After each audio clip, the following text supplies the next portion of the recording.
The Battleface podcast is broadcast live on Fridays and Sundays, and we encourage you to come hang out and chat with Bard and Dare live. Now, prepare to declare attacks. You are entering the Battle Phase.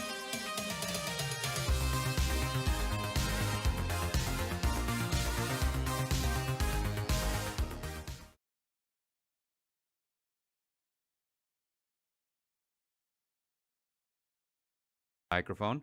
Hello everyone, you have entered the Battle Phase. It is I, the Midnight Bard, and I'm joined here by the homies from the Discord server. Hello homies, y'all want to say hi to everyone? Hello. Yeah. There we go. Hello. And today we're playing some Master Duel. You guys up for some Master Duels? Yep. Great. So let's see. I didn't think of anything that I wanted to play specifically today. So I don't know. I guess I'm gonna try out like a couple of different things and see how well we do.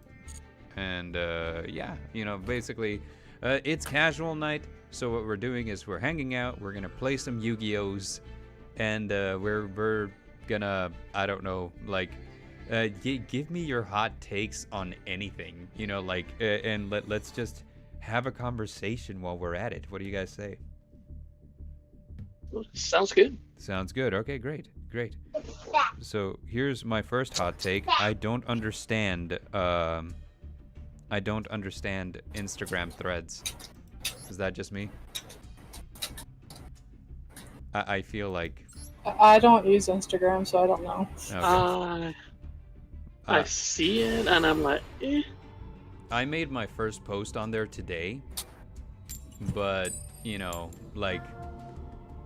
I have nothing to say about it that makes me feel like, oh yeah, this is new, innovative, and different. It's just basically Twitter, but you can type more. Or I'm sorry, Yep. Not Twitter, X. It's X now. I don't know, man. It's a Zero's friend, X. Yeah, I don't know what Elon Musk was thinking, but I didn't need another X in my life. Oh boy. Yeah, there we go. We're off to a great start. But it looks like Sky is playing Predaplant, Pendulum, maybe some Odd Eyes things going on. There's going to be fusions and stuff going on, I imagine. Predaplants fuse and Pendulum monsters swing. I don't know what you would say regarding that. What do Pendulum monsters do? They pendulumize. I'm gonna move the microphone slightly away from my face. They swing. They swing. They swing. Yeah, they swing back and forth. They swing back and forth, just like my exes. This is. I'm being terrible. I thought that you were gonna say they swing back and forth, just like your dad. Like he No. will be. My dad used to swing quite a bit until I learned to block his left hook. Hey, we're not catching hands no more, Dad. You thought. Hold him up. What do I have in my hand? What is this? Oh, okay. I understand why now. For a second there, I was like, wait a minute. What is this deck? Evil Hero Infernal Prodigy. We're gonna special summon Sprite Blue. Sprite Blue is gonna do a thing. That's the one that targets right and places the Predator counter, right? All right, cool. We're gonna just do Sprite Starter.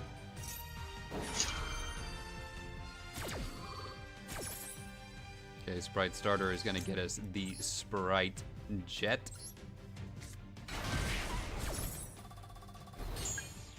Okay, and that's that. Alright, Jet is going to activate its effect. And what are we going to get? We're going to get... We're going to get Gamma Burst. Alright, we're going to... Let's see. Foolish Burial. And Foolish Burial is going to send... Which one is the one that I need to send? I think it's this one. Yeah. We're gonna send Nimble Angler, which will then activate. Get us that, what do you call it, that Nimble Beaver. Alright, and let's see. This is where I would be absolutely 100% terrified of Nibiru. Alright, we're gonna go... Let me think. I haven't practiced this deck, like, one bit, but I can already tell you this, like, I didn't expect that something was gonna give me a hard time, but the Dragostapelia, that's Dragostapelia, right? Yeah.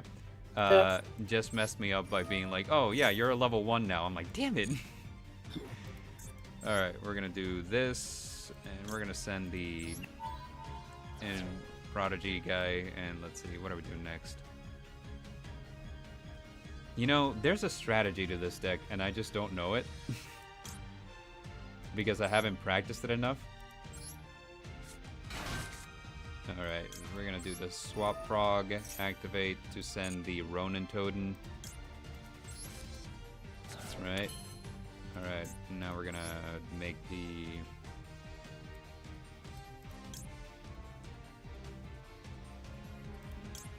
I think you're supposed to make Sprint first. I'm pretty sure. Based on what I've seen, yeah. Right, and then Sprint. I don't understand, it's just what I see. So Sprint does the thing where we send one to the graveyard, and the one that we send is Angler, which is not a once per turn, so it activates. And then it grabs us a beaver. Okay, we're going to, let me think. 2 beavers into Melpy of the Forest. Melpy of the Forest does its thing, detaches a beaver. Let's see, which one do we send? We grab Caddy. I think Caddy's the one. Alright. What happens now? Now we triple Tactics Talent.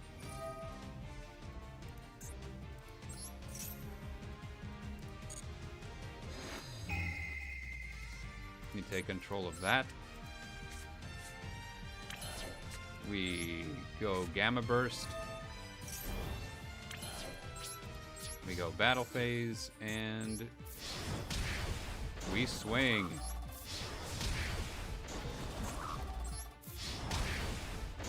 Oh, it looks like we have a hot take in the Discord server. Alright, so the Ruddy Rose Witch Duelist says, here's a hot take. Mirror Jade is the new DPE. Everyone wants to stick them in everything. Well, it's kind of like the thing of, like, you know, you use an engine, right? Engines in Yu-Gi-Oh! Just make your deck go, and the branded Despia engine is one that's ridiculously powerful for, like, no reason. Oh, Rose Witch wants to challenge me? Sure, let me swap decks. Or, you know what, I'm gonna stick with Sprite. I should probably learn how to play it better, so let's give it a shot and see how it goes. So, yeah, you know, like, engines go in everything. I mean, it's, you know... and Mirror Jade isn't really, like, the problem, I don't think. I think it's just, like, the ease with which branded Despia makes fusions, and I don't even think that's a problem. I think that's just a strong deck. I feel like Despia is going to be one of those things where, holy cow, this is a terrible hand. Well, alrighty then. Let's see. Son of a gun. I don't even know how to go from here. Okay, cool. We're going to set one.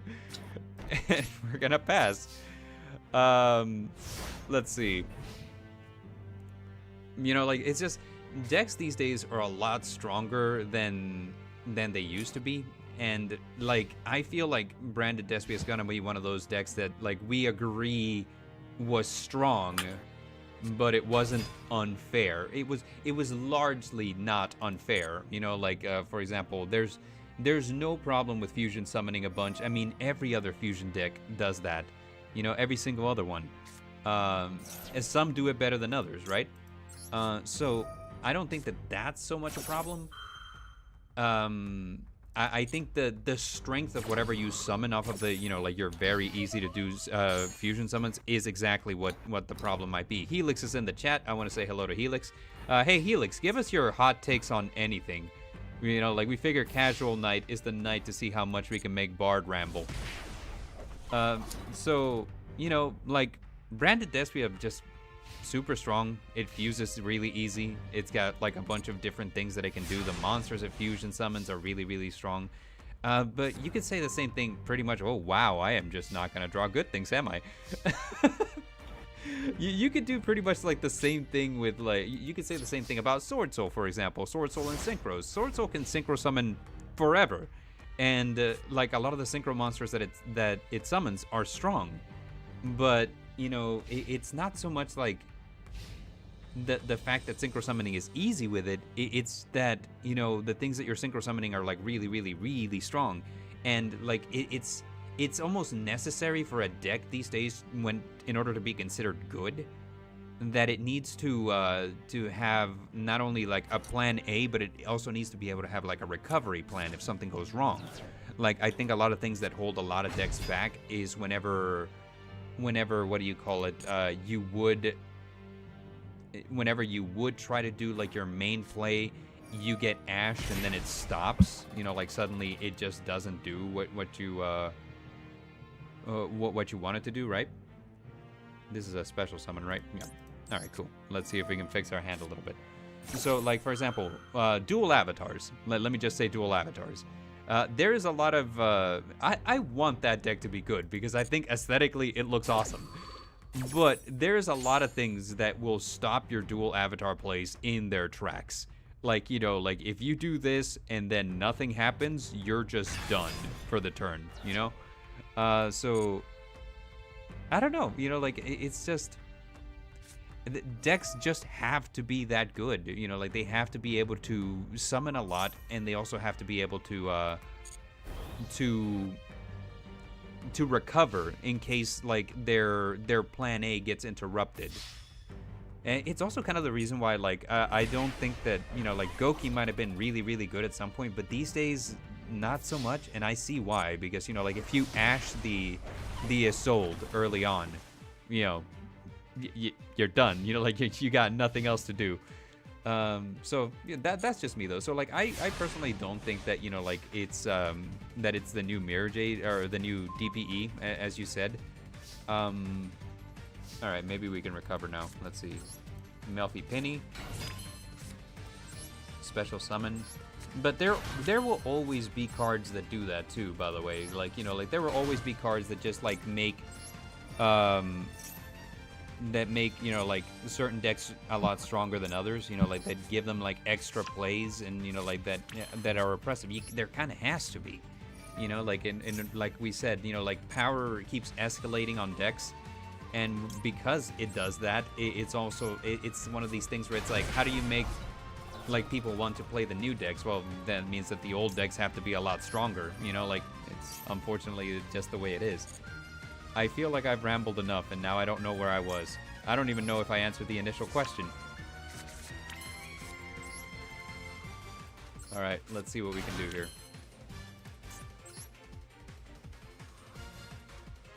Have we... okay. What do we do here? We do...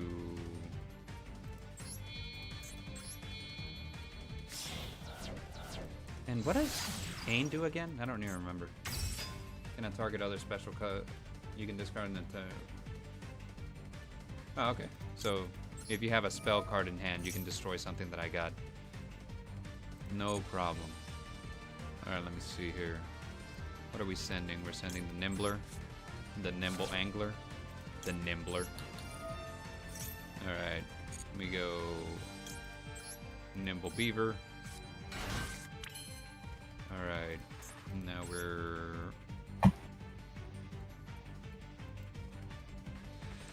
there are things that I could do here, and now the question becomes, let's see, what is this? Cannot be used as Link's material. You can use... okay, so we can send something from the deck to the graveyard. If another monster is special summoned while this card is on the field. You can detach one, then target one monster on the field, return it to the hand. Okay, that would be cool if I could target spellcasters, which I can't do right this second. So let's do this. We're gonna go that one and this one, and we're gonna put Gigantic Sprite on field. Gonna activate the effect of Gigantic Sprite. Okay, which will detach the beaver. And we're gonna special summon from our deck. Let's see.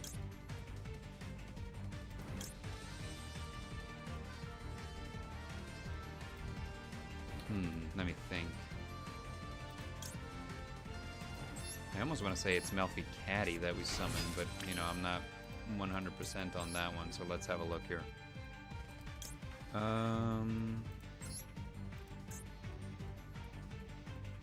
We can do the following. We can go... Wait. Which one is the one that does the thing? This one... Alright, let's see.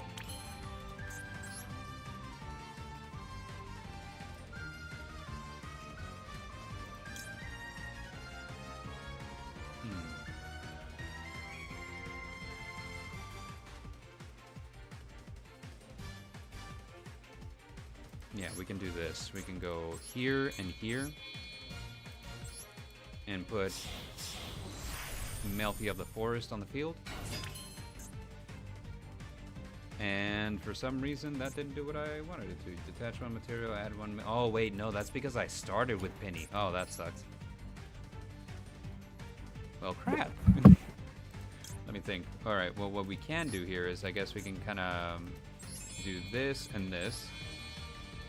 Now I'm just like shuffling through like different things that this deck can do. We're gonna get Sprite Elf. Elf will return me something. What are we returning here? Elf, what are we doing?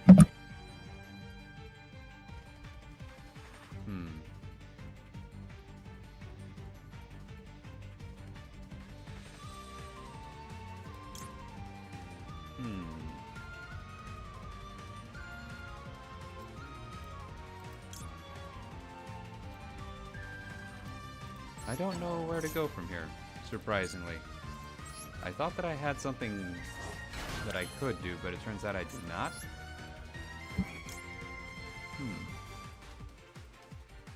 Wait, yes I do. Here we go. We're gonna go this and this.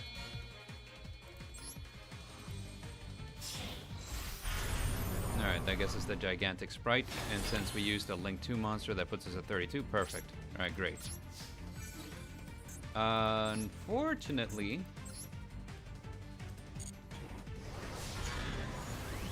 we kind of have like too few life points here. Ah, lame. Didn't read that one. Okay, I am gonna try that one again because I feel like you kind of lucked out in that, like, my hand was crap for like the first 2 turns. I was just like, wow, Ash Blossom. No, it's not gonna do anything for me. No level 2s or anything. Let's see here.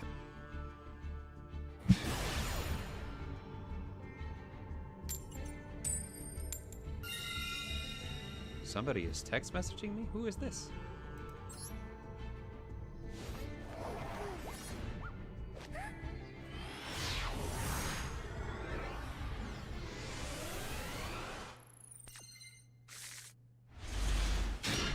Okay, let's see if we can do better this turn.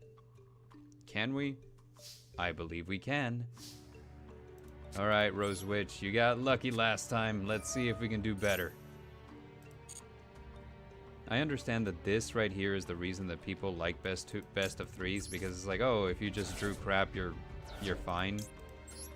I mean, it doesn't really bother me, you know?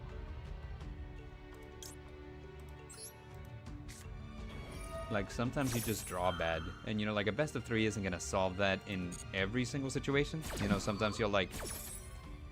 Sometimes you'll do, like, a best of 3, right? And you'll just draw bad like two out of the 3 times. So it's like, you know, me personally, I'm like, it doesn't change much, but that's me. Alright, here we go. Gonna get Jet. Alright, we're gonna special summon Jet. Jet's gonna search us the thing. We're gonna grab the Gamma Burst. Okay, we're gonna go ahead and do the thing here. The thing is, let's see, we're gonna go Sprint. Right.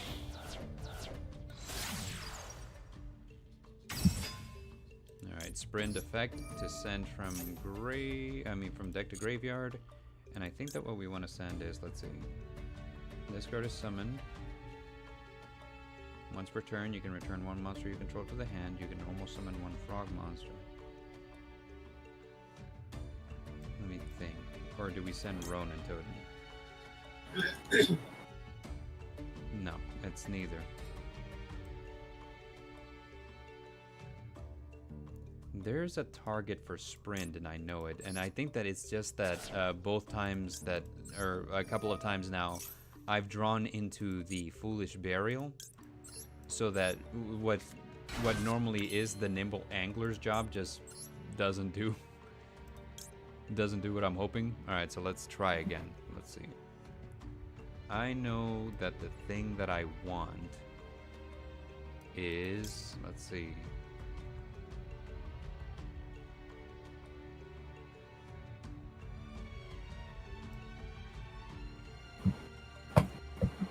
Okay, so let's do this. Let's go here and here. I think that what I want to do, and again, forgive me if I'm taking long with this, it's just that I know that there's a combo line in here and I just haven't memorized it, so I'm just kind of trying to figure it out. I think that what I want to do here is grab the...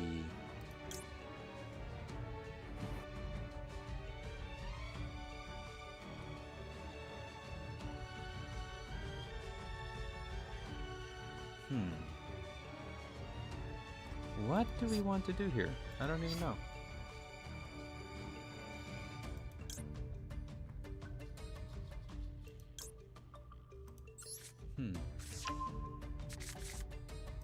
We can normal summon the caddy, but that's not going to help us because we want to end with Penny in hand and caddy on field, and I just feel like that's not something that I'm doing correctly. Huh. Well, what's the correct way of doing things? I don't know. Let's see.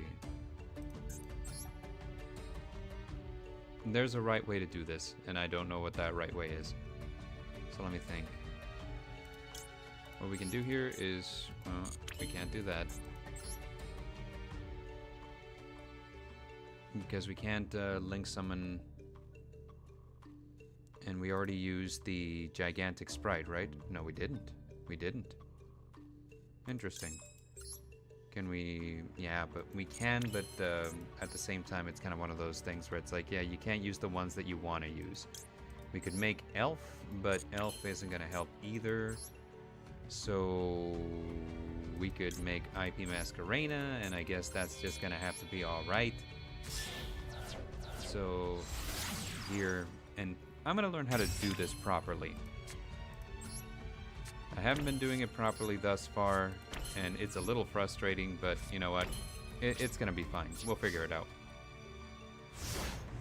Alright, so it's your turn, Rose Switch. Let's see what you got.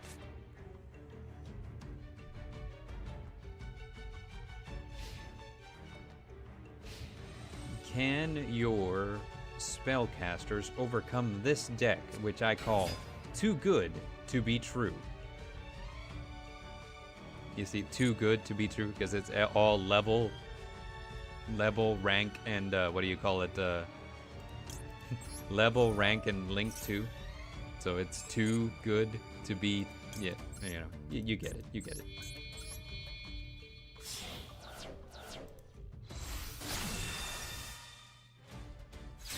Okay.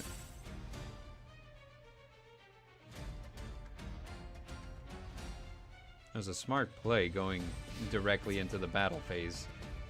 Because in doing that, basically, you're just like bypassing the IP Masquerade's effect. And I was like, okay, well, we can't have that. Alright, so that's 2 Maxis. That's nice, I guess. Alright, we go battle. And what you got here? Is there a thing you got? Is there a thing? No thing. Okay, cool. We end.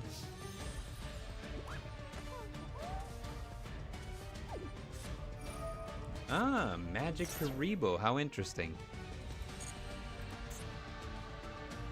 You can send this card, special summon 1 Dark Magician Girl from deck to... How interesting. Okay. Continue my main phase? Nah, I'm good. Derringer is here in the chat. What you got going on tonight, Dare? Why haven't you joined us in the VC? We miss you. Specifically Gamma. He's been asking about you all night. The Eye of Timaeus. How interesting. Okay, so that's going to be a fusion summon, so we're just going to do this, and let's see. I miss you there. Yeah, see, he misses you, Dare. Why aren't you here in the VC with us, chatting with us, telling us Dare's story?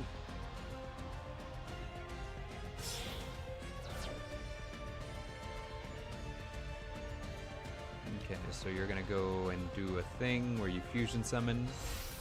What are you going to fusion summon? Dark Magician Girl, the Dragon Knight? What did you fusion summon with? Something in hand, I guess? I don't know. Cool, cool. Eye of Timaeus just uses Dark Magician or Dark Magician Girl for the fusion. Oh, really? So it's just kind of like what used to be Metamorphosis or whatever? I guess. I think so. Well, yeah, where it like targets something on field and then just like smacks a fusion monster on the field that with... I forget the exact wording, but it's like it has to meet certain requirements.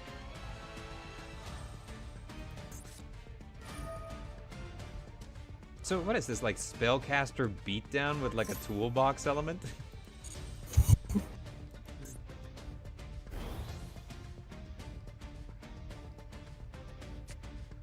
Yep, that is exactly what it is.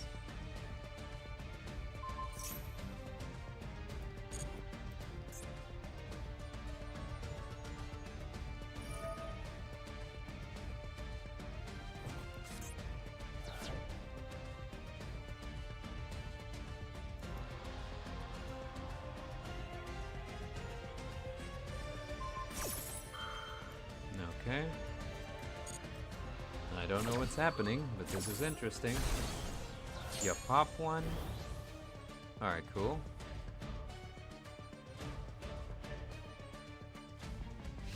Battle phase, okay.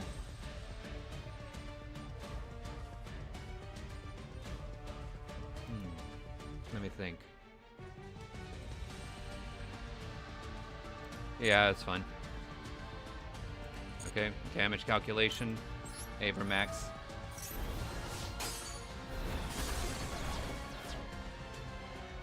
You remember last duel, Rose Witch, when I didn't read the equip spell and it cost me the game? That's kind of what just happened.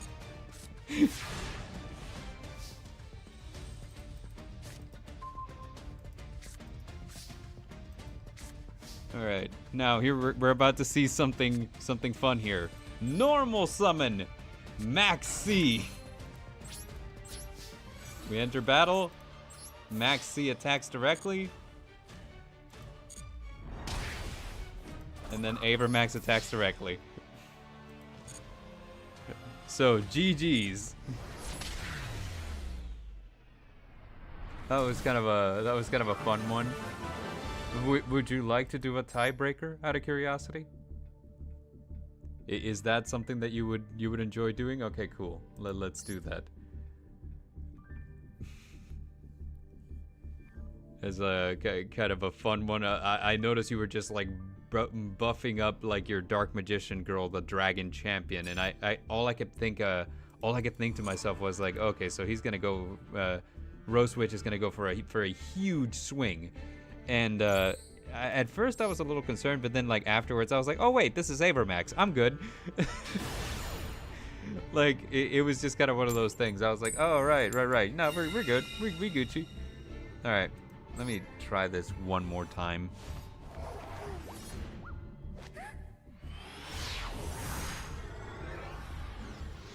I'm gonna get this right this time, unless I draw badly. But you know, like if I draw badly, that's just a whole nother thing.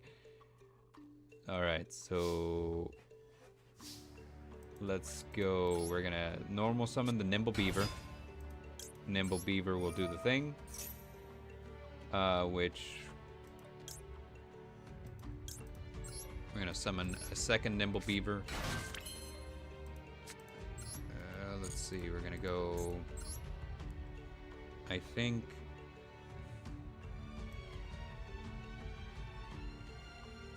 let me think. It's Sprint first, I'm pretty sure.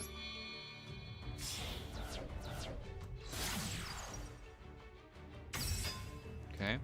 Sprint activates the effect to send from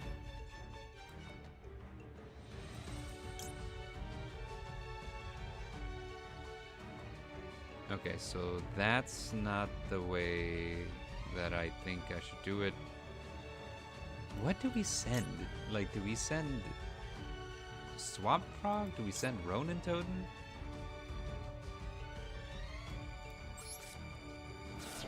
Alright, we're gonna special summon this one.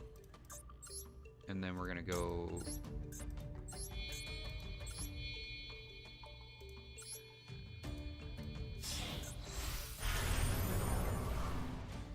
Okay.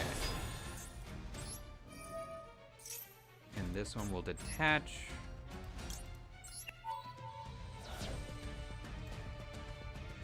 I feel like there's a right way to do this, but I don't know what that right way is. So we're gonna go Sprite Blue.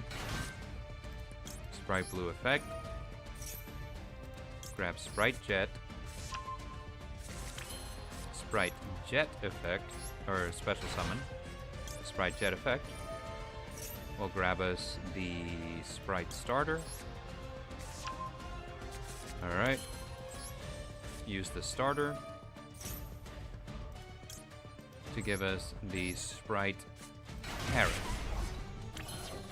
Alright. Now, let's see.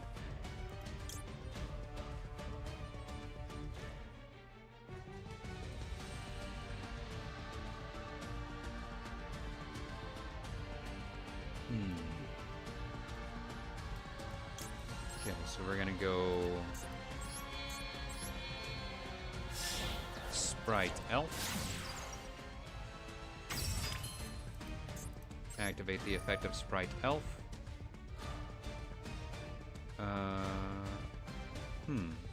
I see. I think that I'm starting to pick up on this. I think I see where I mess up every time. Okay. I got it. It's kind of a mess that, like, it took me this long to figure it out, but I got it now. Now we're good. Let me think. I'm gonna go...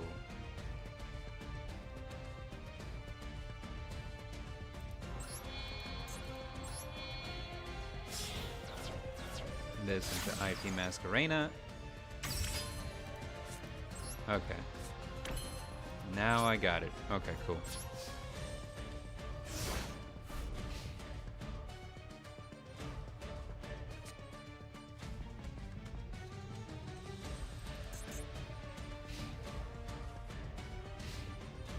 Main phase 1, okay. That's the garden. We're gonna go ahead and activate the effect of Sprite Elf to put Sprite Jet on the field.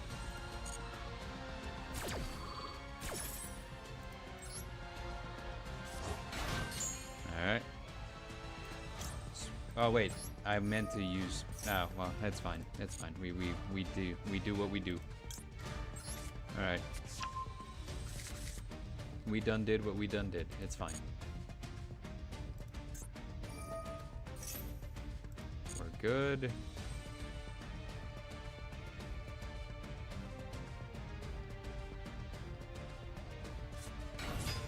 Okay. Oh, it's a Rose Dragon deck. Interesting. What does this one do? If it's sent to the graveyard as synchro material, well, we can't have that. So what we're gonna do here is we're gonna go 1, 2, and 3, and I guess shoot 4. It's gotta be 5 materials. How about that? Alright, here we go.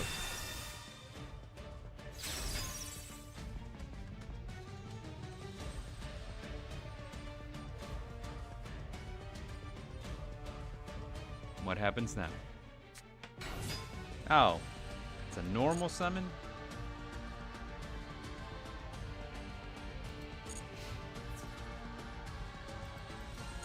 Is you really gonna attack my sprite elf?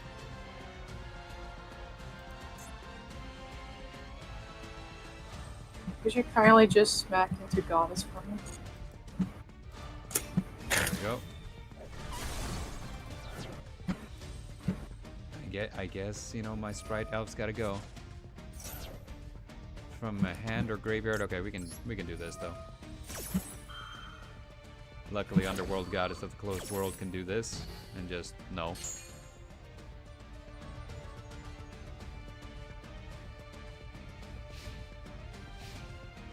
You know, a couple of episodes ago on the podcast, we talked about the cards that were most used in Master Duel, and it was the case that Underworld Goddess of the Closed World was one of them. Was one of the cards that was most used. And in my head, I couldn't wrap my head around, like, well, which deck uses that card? And it's generic, so I'm like, I can't imagine which deck would use it, though. I haven't, like, run into it. And then, like, just now it dawns on me. I'm like, oh, it's Sprite. I forgot it was Sprite. Because they can IP Masquerena into it to spot remove something your opponent controls. Monster cards. Oh, you get a Mystic Tomato. There's 53 cards remaining in the deck, meaning that this is a 60 card deck. Out of curiosity, are you guys still having the thing where you still play on the Imperm column? There's been a lot of complaining. There's been a lot of complaining on Reddit about people who are like, oh my gosh, they need to nerf the Imperm column more because like because we still play into it. Like, it's highlighted and everything. We know that Infinite Impermanence is activated in that column, but somehow we still keep messing it up. Alright, that's a Synchro Summon.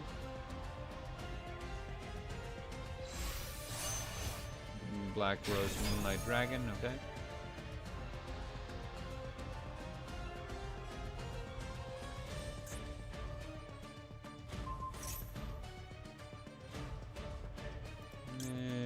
No.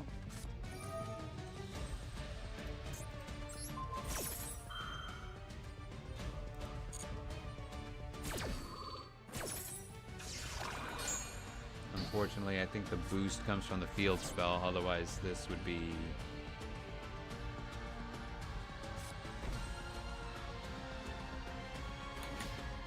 Otherwise I wouldn't have to worry about this battle. It's okay, we're still ahead by a little bit. Maybe we can turn it around. Oh, it's only for that turn. How interesting. Okay. Okay, this is cool. We can do something with this, I think. Alright, so for starters, what we're gonna do is we're gonna...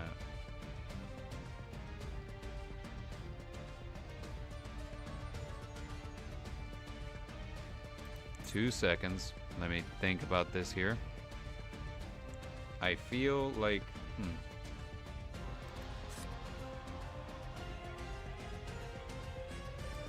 Yeah, let's do that. Let's go ahead and discard the Nimble Beaver. Special summon the Swap Frog. The Swap Frog's gonna activate.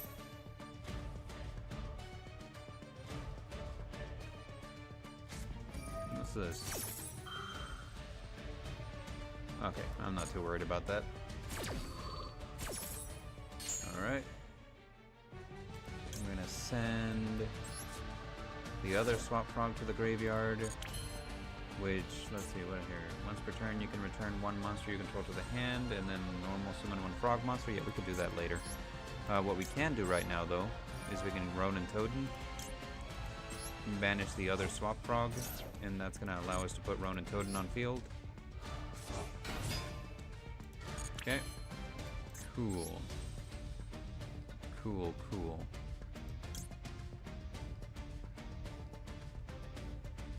What is the best way that we can do this? Alright, cool. What we're gonna do here is we're just gonna do this. Go into Sky Cavalry Centuria. And we're gonna go battle. We're gonna lose 400, but I think that's still a good price to pay for this.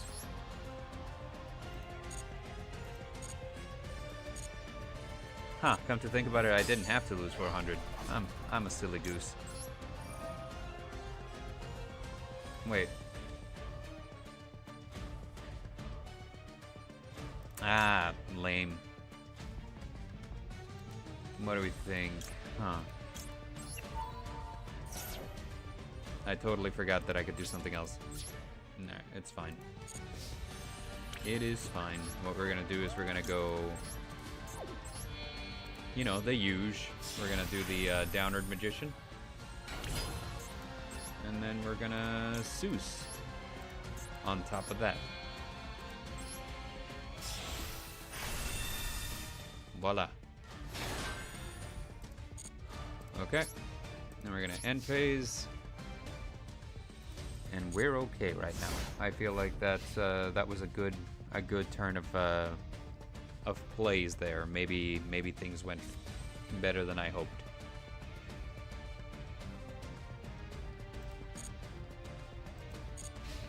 What do we got?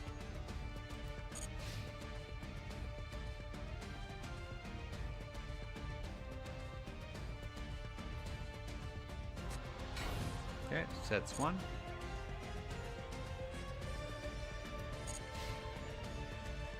And during the end phase, I'm just gonna do the thing. Detach two.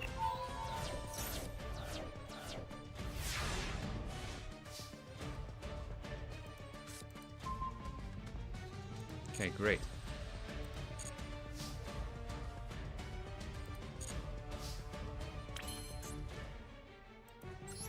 Okay, we're gonna change that to attack position. Gonna activate our sprite starter.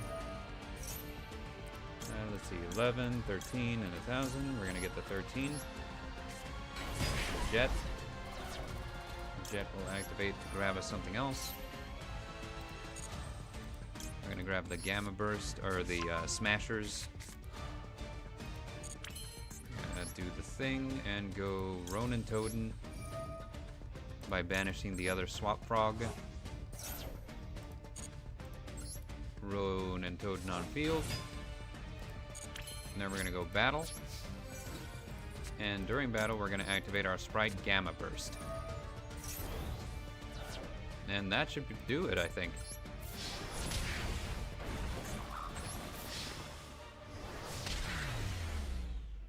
GG. That was fun.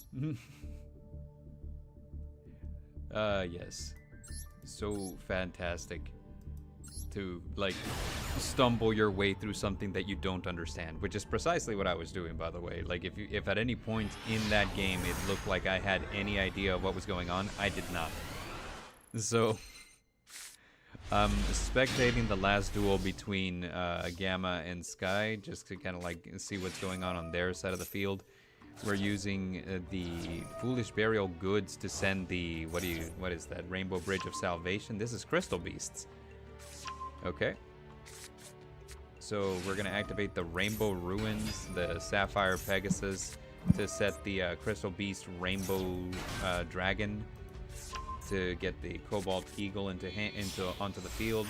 Together, they're going to overlay into Dagaris the Timeless, who will allow you to draw two additional cards. You're going to play the Rainbow Bridge of the Heart, which will put the Topaz Tiger on field, destroy it, put him in the back row, find the Crystal Bond, activate Crystal Bond, which will add a Crystal Beast with a different name from the ones face up. And then we're going to use Crystal Beacon, which will put other Crystal Beasts on the field. So far, I count 4 of them on field with 2 additional ones in the graveyard. We're going to be skipping our next draw phase. Brother Gamma starting off with the Necroworld Banshee, playing Vampire's Domain. This is zombie vampires, stuff like that. We're going to activate the Zombie World. Suddenly everything is zombies. We put the Vampire Familiar on the field, and we're going to pass. Alright, we're going to skip the draw phase. We're going to pop the Amber Mammoth in the hand, grab us a different card, and then we're going to we're going to summon the Sapphire Pegasus. We're going to overlay again into Lightning Chidori, which is the name of Sasuke's technique in Naruto. Lightning Chidori will move a couple of back row or spells and traps back into the deck. We're going to destroy the Vampire Familiar. We're going to attack directly for 12. And we're going to use the Called by the Grave to return the Vampire Familiar into the Banish Zone. Return, I say, when in reality I mean we're just going to move them there. We're going to play Awakening of the Crystal Ultimates. Put Ruby Carbuncle on field. Special summon that Topaz Tiger. All of this within the battle phase, by the way. So this is Crystal Beast smacking into an open field. We're going to go Zeus on top of the Lightning Chidori. And we're going to link 2 into Cherubini. Cherubini's going to activate to send the Sapphire Cat. And then we're going to link into Appaloosa, this 3 material Appaloosa, and special summon the Rainbow Dragon. This is everything that could have gone right for Crystal Beasts going right for Crystal Beasts. And then Brother Gamma surrenders. How did you I guys... should have sent a card for my spell and trap zone to use the quick play during my turn before I attacked. I sat there going, well, now I'm just screwed. What do I do? Now I gotta wait for Called by the Grave. Well, it looks like it was very well played. I'm checking in on the second half of this duel. Let's see how this goes. Alright, so let's see what we got here. Again, we're starting off on Sky's turn, playing the Rainbow Ruins, summoning the Sapphire Pegasus, putting the Crystal Beast Rainbow Dragon on the field, grabbing the Cobalt Eagle, grabbing the Rainbow Dragon, and then we're overlaying, I guess, into Dugaris again. Yep. Dugaris will activate the effect. You skip your draw phase, but you draw 2, you discard the Ruby Carbuncle, you set 2 in the back row, and we go from there. What happens now? What happens now? Alright. Oh, this is Dark Lords now. Alright, so Brother Gamma is gonna do the Dark Lord thing. Activate the... Oh no, Ixchel in hand to get the plays going during his main phase 1, but there's a Called by the Grave in the back row, which is going to target the Ixchel, I imagine, and then just kind of prevent you from getting off the ground there. Alright, what happens now?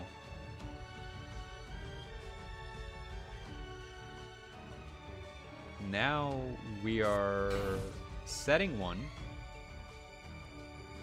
and we're ending. Alright. Sky will activate Crystal Conclave. We're going to skip your draw phase due to the effect of Dugaris the Timeless. We're going to normal summon the Crystal Beast Sapphire Pegasus. Sapphire Pegasus will activate, and I think that he puts something in the spell and trap card zone as a continuous spell or trap card. Alright, we're going to put the Crystal Beast Rainbow Dragon, which will banish itself. Kind of like a little neat trick that it can do here. It can banish itself for cost. That way it can't be like targeted with like targeted negation like Infinite Impermanence or anything else like that. It's kind of like what the effect of Sky Striker Ace Ray is, which is why she's so annoying to deal with. Every time you think you got her in the graveyard, she like bounces back to the field. Every time you think you got her on the field, she tributes herself to the graveyard. It's so frustrating. Alright, so we're going to put the Topaz Tiger on the field, and we're going to grab the Crystal Beast Rainbow Dragon into the hand. And what happens here.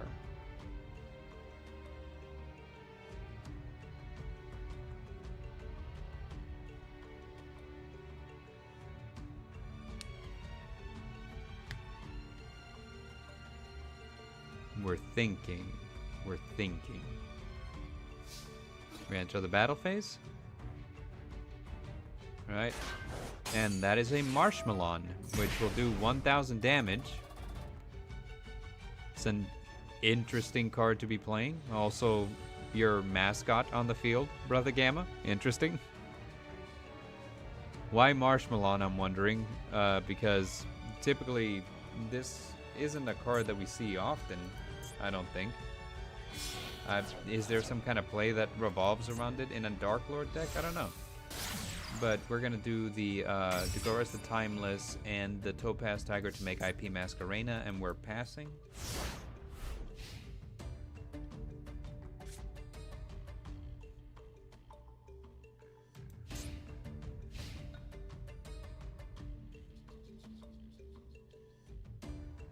Wow, Crystal Conclave is a good card. Holy cow.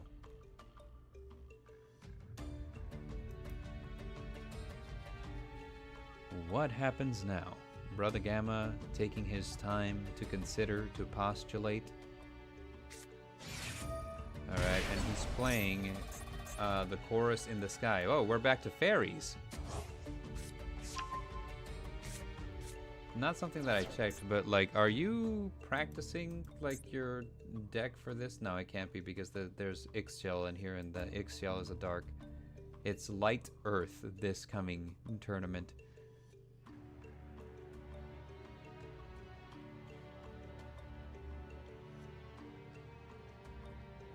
Okay. Alright, we're normal summoning Dark Lord Ukobak.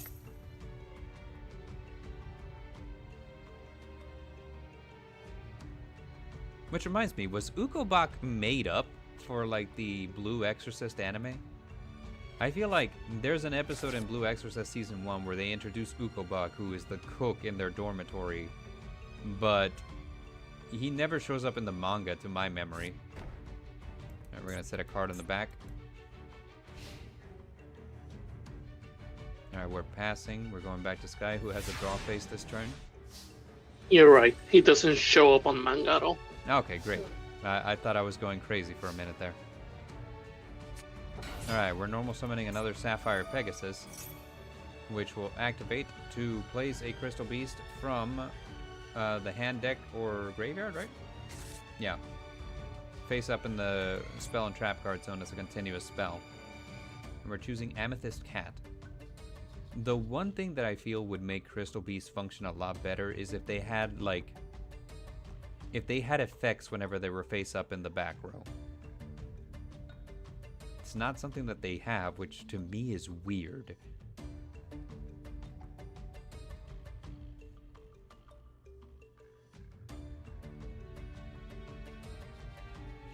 Out of curiosity, you guys play like the Tenyi solo gate yet? Yeah, I did. Alright, Lightning Chidori. Best gate ever. I'm not gonna lie, I really, really like the adventure card, the adventure deck that they let you play with. I was like, wow, this is fun. Yeah.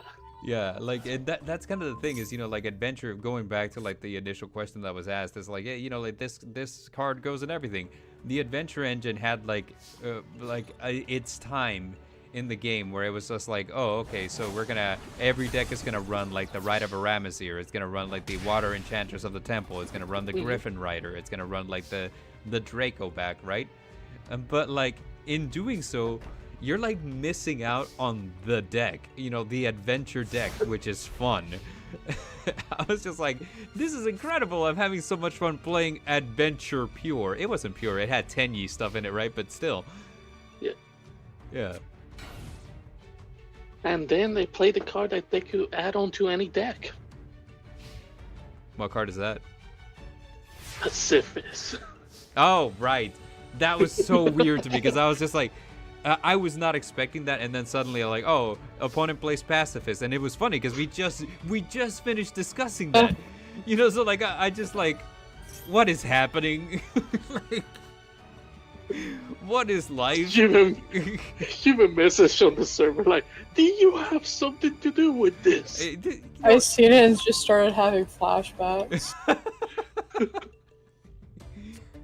Oh, it was wild, man. Because there was like things that I just couldn't. For the life of me, I was just like, I would have expected so many different things. Pacifist was not one of them.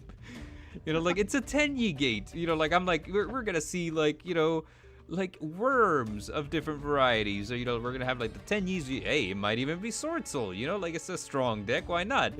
But like no, it's just like oh yeah. So like the last one is you're playing adventure, and I was like okay, that's weird. And then they're like, and they're playing pacifist, and I was like okay, why? Well, I could tell you why. It's because some of the effects of Tenji activate with normal monsters. Well, yeah, which I know those that. tokens are normal. Yeah. I am aware of Tenyi. I play them myself. I think that Tenyi solo is actually pretty fun. With Sword Soul, it just gets taken to a next level, right?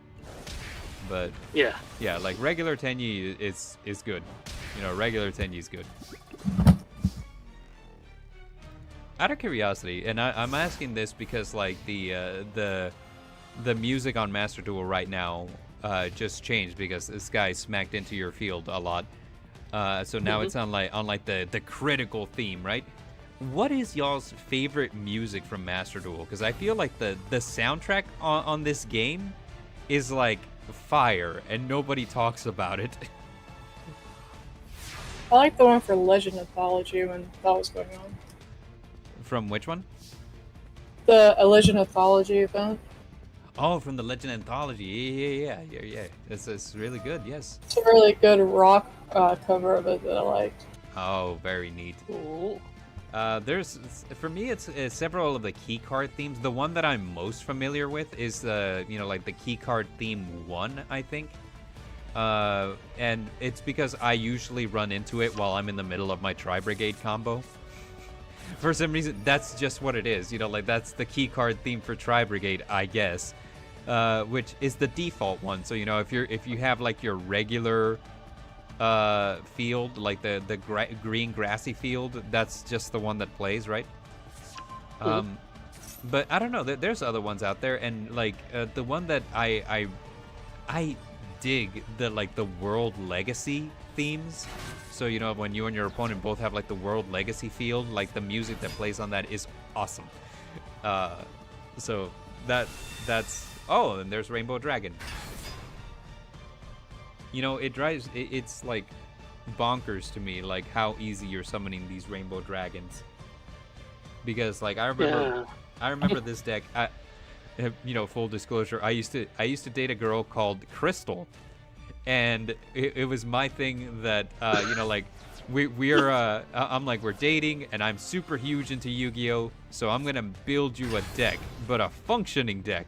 So I built her Crystal Beasts.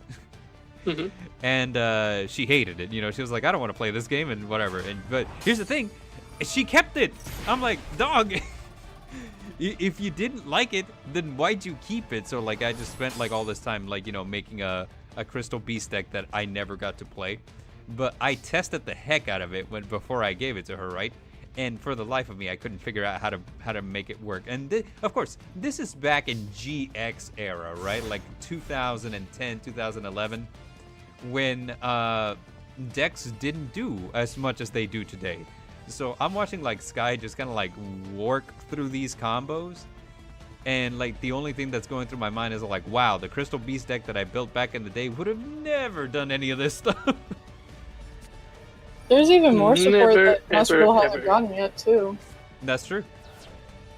Oh, we're discarding so like Brother Gamma just likes fairies. We're discarding the Thespian Tragedy.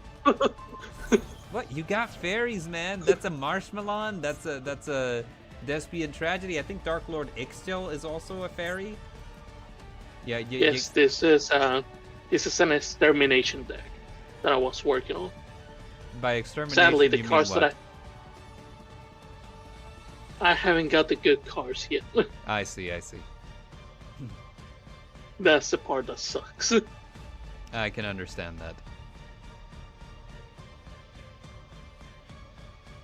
But This looks like fun. I'm not gonna lie. Like, you know, the Crystal Beast. Like, mind you, this is some of the things you're doing in my head. I'm like, wow, that's a lot. And that's Red Cartesia, the Virtuous, who in Despian lore is corrupted Ecclesia.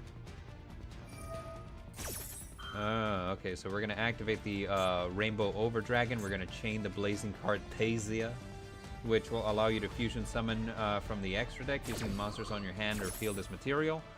I think that Overdragon still will do the thing, you know, like if this card is now battled, you contribute this card, shuffle as many cards on the field as possible into the deck. Yeah, it's still gonna do its thing.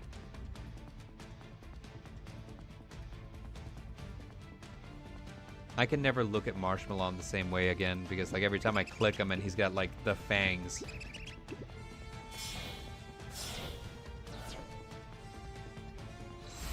Refusing, we got Granguinol. And then everything gets shuffled back. No. That's the crazy thing about Overdragon, man. It's ridiculous. That is a ridiculously powerful effect that it tributes itself for cost. So again, it dodges that targeted negation, right? And like if you printed this kind of effect on like say, I don't know. Oh, and then it summons Crystal Beasts. Have fun. Oh, great. You know what? GG.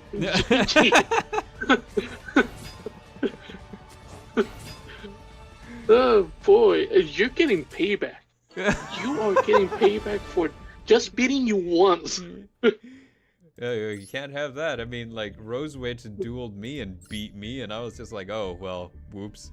So, like, I was like, alright, let me change decks real quick. I'm just gonna grab my other one. Because, you know, this is one of the ones that I've just been waiting on for forever. And let's play a duel. Because you guys have no idea how long I waited for the support on this deck in particular. Well, you probably do know. I've been bitching about it forever. But when don't you bitch about things, Bard? wow. Wow. Just like it's savage, just like attacking Destruction me. 100. Yeah. Just like I'm just messing with you, man. yeah, I know. And this is a bad opening hand. Whoops. Alright. So we're just gonna activate the Labyrinth. We're gonna set one card. We're gonna pass turn. He's like, when don't you bitch about things, Bard? I was like, ah! My ego! Bard, your ego is huge. It really is. It can take the hit. Yeah, like, you know, like it like that hit did nothing to me. I'm like, I'm good.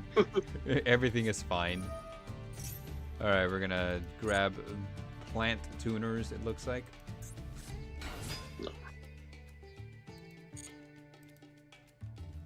I just gotta edit this deck real quick and then I'll go back to the duel. What kind of deck you editing there? You want to talk to us about your deck? The one that I defeated Sky with on the first play. Oh, yes. Like Brother Gamma finds a thing that works and then he keeps using it. Like it worked But once. heroes. It worked. Like if it's not broke, don't fix it. As a matter of fact, make it better. Yeah. Like find something that works with the engine. Yeah. Find something Like that works. pacifist. No comment. To be fair, I can't argue the fact of that. I mean, I guess. Just like that meme where, like, what is it? Like the guy, you say a bad take, and then you have like the guy with his arms crossed, and he's just upset, and he's like, I guess, you know, like it is what it is. And Malevolent Nuzzler. So Malevolent Nuzzler is for Rose Witch. What Pacifist is for Brother Gamma. We're just gonna put it in every deck and then attach it to something. Hey, I'm having like bad luck against it's being Rose loyal. Witch. It's being loyal. You treat the card right, and it treats you right. You know what's That's funny? what it shows you in Yu-Gi-Oh! That's what it shows you on the show, right? It's one of those things that what's it called? Oh, really? Come on, man. This sucks. Like, I am having specifically a bad time against Rose Witch. Like, it is just not going well for me. Like, I am drawing, like, all of the things that I'm like, you don't want to draw into this. I want Bard to read that out loud on stream. Alright, we're gonna do this. Activate the effect. Special summon. If you guys are listening in, this is precisely what the key card theme that I'm talking about.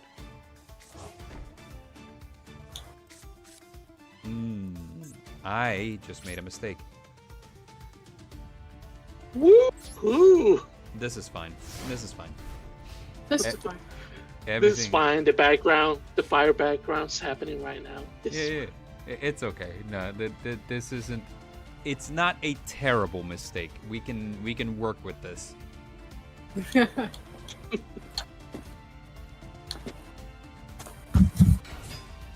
Naturia Rose Whip. Okay. That should work out. We are not upset. We are doing A-okay, boy.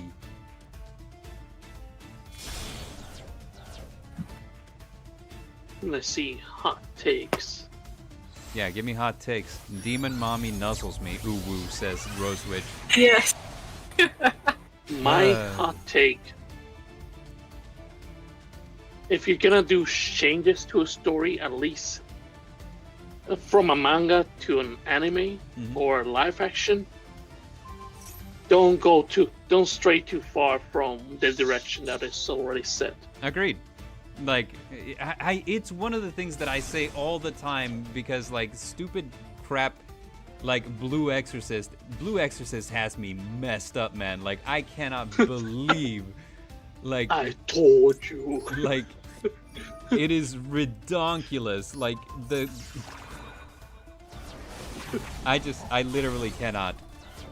Like, it went all the way off the rails, and then they tried to, like, release a season 2, like, later, and it's just like, why though? Like, it's like, okay, you're gonna watch Blue Exorcist, but then whenever you get to that episode, forget about anything else that happened afterwards. Yeah. Watch season 2. Yeah, just go to season 2. But the thing is, they waited so long before they put Safe Shooter is in the chat and he says hello. They waited so long before they went to season 2 that it was just like, what is even the point? You know, like, guys, like, really, like what are you gonna accomplish here? You know, like, you already waited too long. The hype is nearly gone. Yeah, the hype is gone. You know, like, we already went. What's this? Following. Activate this card by targeting one synchro when it cannot be destroyed by battle or start of the damage step if it battles an opponent's. Interesting. Let me think. People used to play Clear Wing and put following on it, so you couldn't destroy it at all.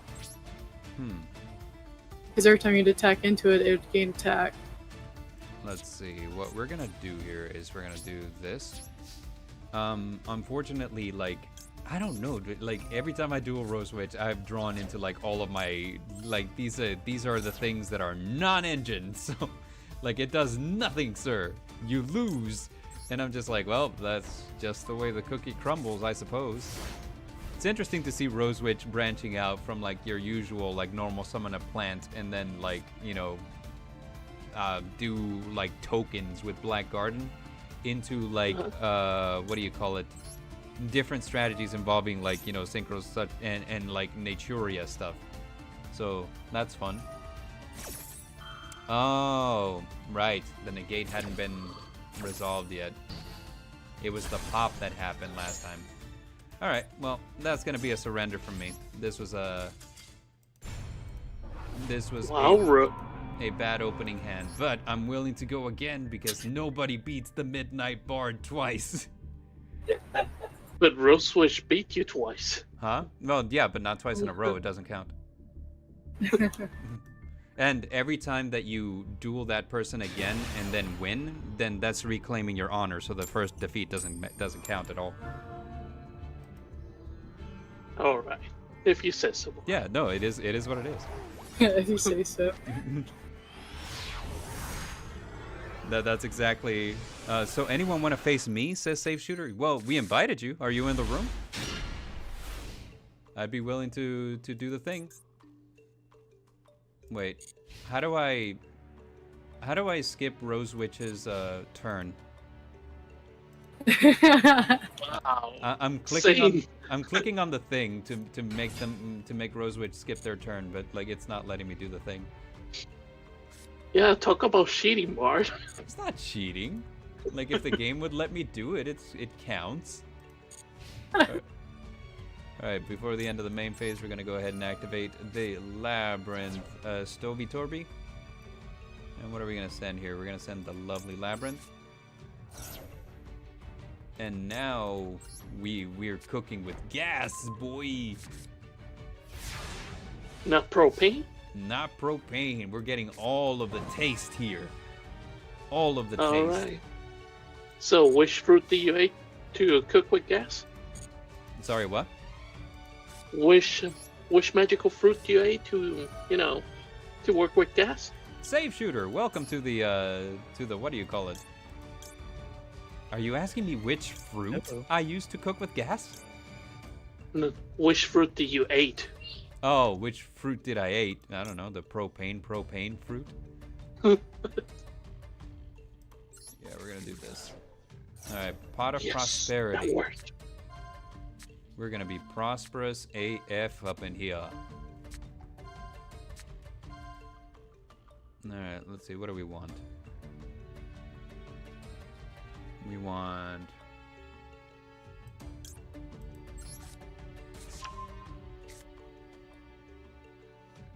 Well, that didn't go as planned.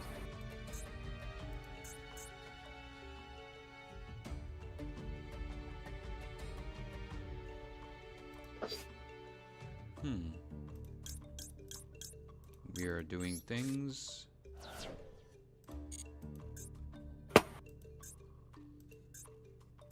And we're gonna activate the Chandraglier. I see how it is. I see how things are being here. No problem. Oh, speaking of deviating from the manga, Mm-hmm. you're gonna be mighty angry once you watch the Psalm 100 movie. As you know, I am always mighty angry. Always. Like, Okay, Hulk. being angry is just like my default state. I am triggered very easily. Noise.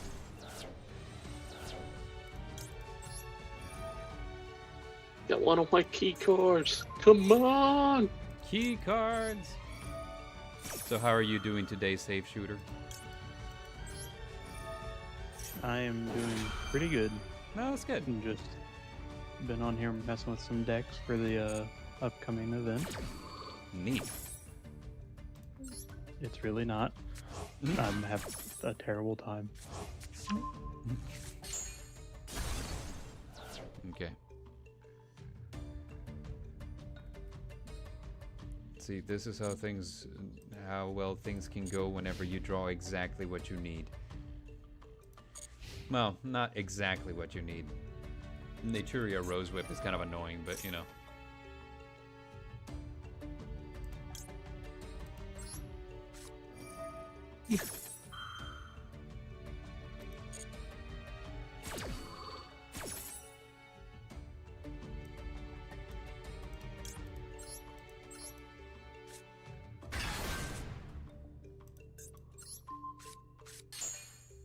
GG. GG. If we're talking about, like, what's it called? Different fruits.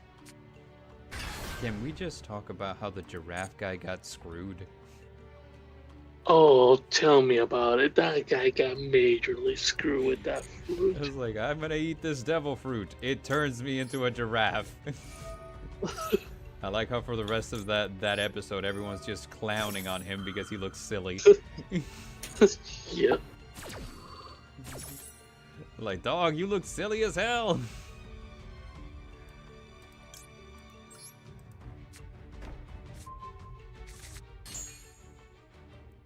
Okay.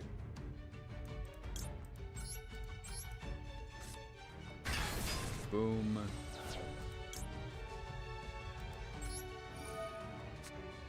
Yeah, some 100. I'm confused a little bit at times. And Why are you I go like, confused? okay, do the zombies? Can the zombies see, or do they only listen? I don't know.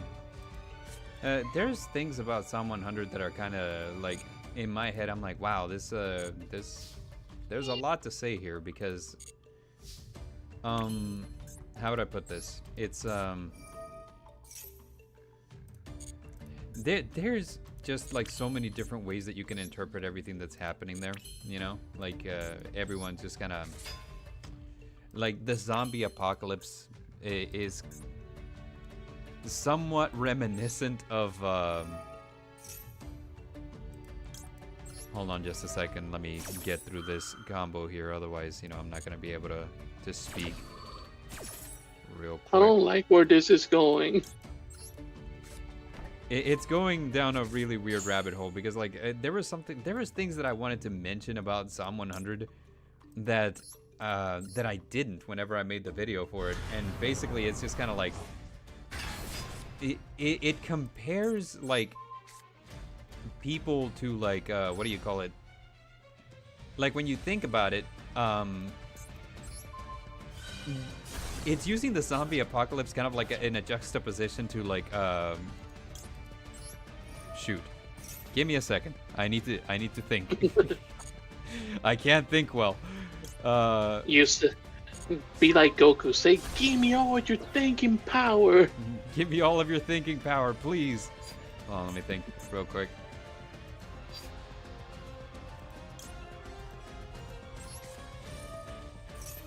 Because this is a conversation that I've had many times, but like presently, like my With mind people or in your mind? is both. I have conversations both with people and with myself.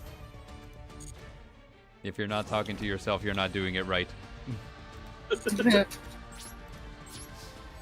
Rosewitch Duelist said something about Malevolent Nuzzler. I noticed that card was Malevolent Nuzzler, yes. Okay.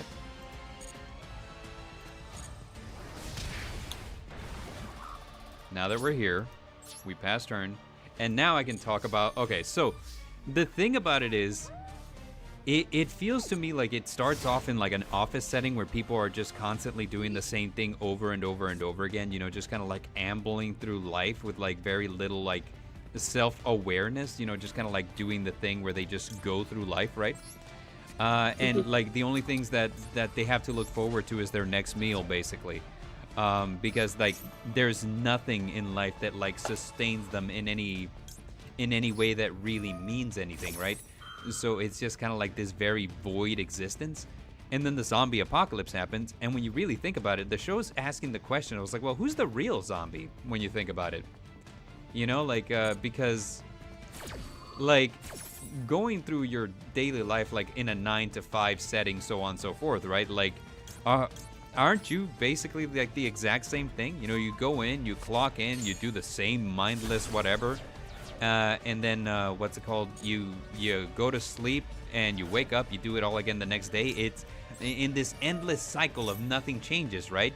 So it's basically being like, well, yeah, you know, like you can argue that the zombies that are eating people are zombies, but honestly, how different are we? You know, like where our lives are like exactly basically the same thing. It's like one monotone thing into the next monotone thing with very little variance in between. The only thing that kind of gets us through the day is, you know, that gets us through the next hour is knowing that we have a next meal kind of like coming up. And, you know, so I kind of thought that was really poignant. And a lot of the imagery, they kind of like do that to kind of like highlight that. I remember that there was a chapter, and Brother Gamma, you played it, so you probably know the chapter that I'm talking about, where our hero Akira runs into his old boss, and Oh yeah. yeah, and his old boss basically puts him to work, right? And like there's one panel in particular that like really stuck with me, because like the boss is basically just being like, hey, you know what, just get through the day, you know, like I'm just having you work, you're just gonna like do work, and you're gonna get through the day, and you're gonna get through this, and you, like, you know, you're just gonna keep doing it over and over again, because that's who you are. And in the panel you have him basically like killing himself, like lifting this heavy box and just kind of like carrying this heavy box. Like the look on his face is like very similar to the zombies that are like he's juxtaposed against, where he's walking like the same way that they do, you know, like with no meaning, like no life behind his eyes, you know, because like life is basically just like this meaningless drudge. And it's just kind of like seeing him in the foreground and seeing the zombies in the background, all of them kind of like with the same positioning, the same expression, you know, the same voidness for like what makes life worth living, kind of like brings it into full effect. That it's like, okay, see, this is what the book is trying to say. There is living, or like there is surviving, and there's living, right? You know what I'm saying? And yeah, when if you're just surviving, you're no different from a zombie. You're just doing the same thing that zombies do. You know, you're just moving from one thing to the next, to the next, to the next, with very little in between. You're like checked out most of the time. You're not even really there. Whereas, by the way, Safe Shooter, I'm ready for you if you're ready for me. You know, whereas living, which is what happens whenever the zombie apocalypse happens, and then suddenly, you know, like they're free to do whatever they want. You know, like they don't have a 9 to 5, they don't have a boss that they have to answer to. The responsibilities have gone out the window. You know, like basically everything that was holding them back down in their previous life suddenly doesn't matter. You know, like it means nothing, and you know, like it kind of like really brings it to the foreground. Like this is what this book is about, you know, like what's the difference between being alive and living life, because there is a difference, and most of us don't realize it. A lot of us are living in zombie mode, going from one day to the next, just completely checked out of what we're doing, just getting through it because it's what needs to be done. But yeah, that's me rambling about that. But you also gotta remember the fact that he was going through mental abuse for 3 years on that company. Hell yeah, he was. On that black company. Yeah. Well, from that same guy, of course he's traumatized. That's the whole reason why he didn't even told him no, even though he's not on that work environment no more. Yep. And the guy tried to trick him, telling him, just only work 1 day for me, yeah, and I'll let you go. And that's it. You know, like that's all that needs to happen, right? Like that's all that needs to happen for them to get you. You know, like you just need to agree that this makes sense, that this life makes sense. And you know, like honestly, like does it though? You know. And even their friends notice. Yeah. His friends notice too. Yeah, that he changes. You know, like at that point, he's barely even a person. He's just a zombie. You know, he's just a drone going through life and doing the thing because that's what he's programmed to do. Let's see. Which I'm gonna mention this as well. Mm-hmm. 3 years. Remember, 3 years on the manga. Mm-hmm. On the live action, they changed that to only working 1 year. Mm. Which I'm like, okay, this doesn't add up. Why are you gonna change the timeline from 3 years of him working to only 1 year? No, you said the live action they changed it to 1 year? Yep. That's lame. They changed it to 1 year. They also made it the fact that he doesn't know that that girl was having an affair with the boss until later on. Mm-hmm. They made it seem like she was flirting with him when she technically didn't flirt with him. She was just only friendly with him. I see. And they also gave her lines, which you and I know both on the anime and the manga. Mm-hmm. She doesn't have any lines when he meets her at her house. She's already a zombie. Yeah, she was already a zombie, so. she's alive on this one. What the hell? Yeah, she was alive, and then she turned into a zombie. I was like, what? Why are you doing this? Why are you changing the story so much? There is And like little things that I feel like are fine when you change them, you know. But like you're saying, right there, they already changed like so much, right? Like, as if I remember correctly, the anime didn't change that much. Like all they changed is, you know, they removed some nudity, and then that was that, right? A couple things here and there, Yeah. but not something major. Yeah. And also, they made it so that way she texts him, "Come over to my place." See, Safe Shooter, this is the issue that I have with you. It's like everything is Raigeki, everything is like lightning storm. Oh. Now I get to play. Okay. Okay. Add a Grave Keeper's monster from deck to hand. Okay. No problem. You had to spend 2 cards.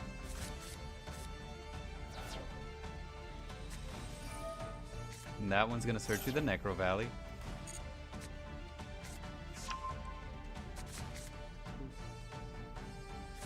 And I'm gonna play the Necro Valley. Now you're gonna play the Necro Valley. Okay. Cards in the graveyard can be banished. Okay, we're gonna get the Spiritualist. Okay. Doing so much here. All right, cool. Go for it. All right, we're gonna activate that. And this is when we do the thing. Okay. So far, so good. We're doing excellent. You know my one weakness, which is like back row destruction. That's what costs you a tournament. It's not the only thing that's cost me a tournament. Like, several things have cost me tournaments.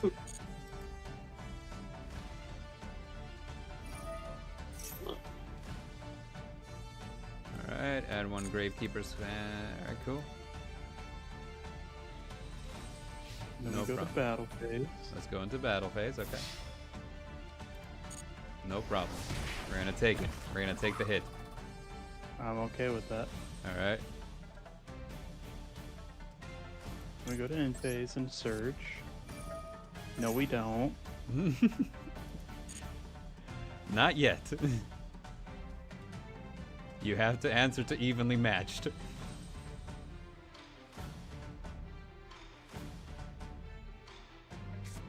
I think this is the correct option. Okay. Now I search. Not just you. We got effects going on here too. Oh. Alright, we're gonna discard this. And we're gonna special summon this. There's so much going on. Let me think.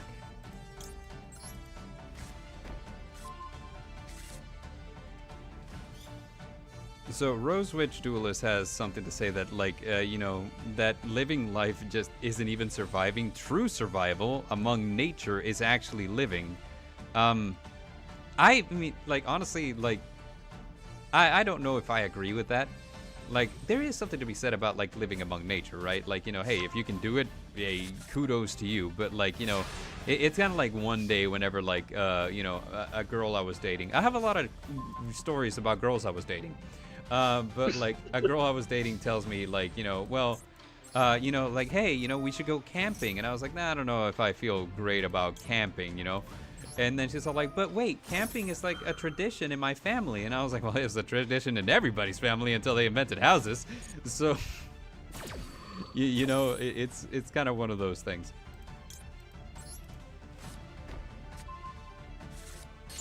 But have you tried camping?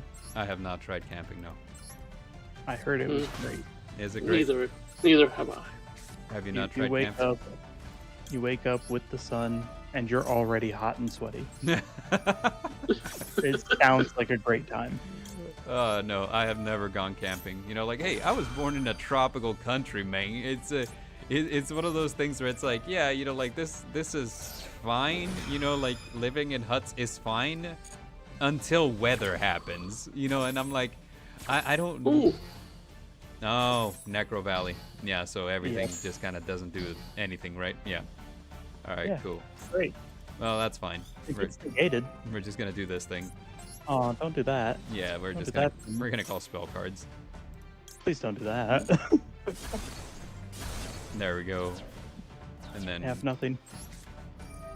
fantastic. Uh, Unluckily for me, I can only summon this in defense position. you know, I'm kind of fine with that. With no Just back draw. row. Luckily, you know, what's this gonna do? This card is sent to the graveyard. I want Grey Keepers from deck to hand. All right, cool. That's fine by me. Do we have a big welcome in the graveyard? We do. We don't know what that is. We don't know what that is. But we do know that we don't like it on the field. All right. Listen, And I now, just wanna have a good time. yeah. You're like, I just want to have a good time, and in my head, I'm like, well, yes, I'm having a great time. What are you talking about? Go camping. No. It's like go camping. I'm like, I really would rather not. That's the response I have for you right now. It's a good response. Let me see. I think I added. Okay, cool.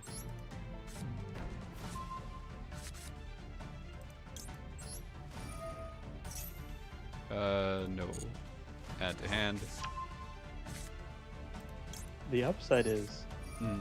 there's not been any damage done yet, and it's still my end phase. Well, there's been damage done to me. Not to me. Why are you still playing during my end phase? I feel like a majority of the game is played during end phases and like standby phases these days. Would you agree that that's a fair assessment? I would, like, standby or end phase. Sometimes draw phase. Yeah, sometimes draw phase. I don't know if you had tuned into like the Master Circuit series that MBT was hosting. This wasn't like the immediate last one, right? But like it was one of those that it was like, hey, this happened, where like the finals were basically like, you know, what was it, like 2 runic sprite mirrors, and like they never went into battle, never ever.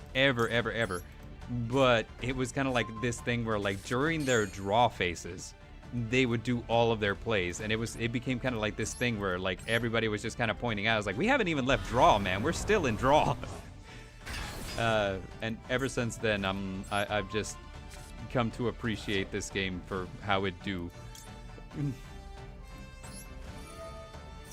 We just draw a card and then immediately play. Yeah, we Don't just change phases. yeah. We were talking earlier about like, you know, what is necessary for a deck to be considered a good deck these days, and one of the things that kind of came up is that you kind of need to be able to summon pretty much from the get-go. You know, you need to be able to do literally everything. So like, if you have a card in your deck that requires setup, that's too much. You know, like no. What are you doing, right? But I mean, depends on the card, because floodgates are great. yes, floodgates are phenomenal. I personally do not agree, but but I can see why some people would believe that. I mean, I played Eldritch back when Eldritch was meta, and I get it. You know, like I don't. I wouldn't say that I don't understand, but yeah. Alright, let me see. No.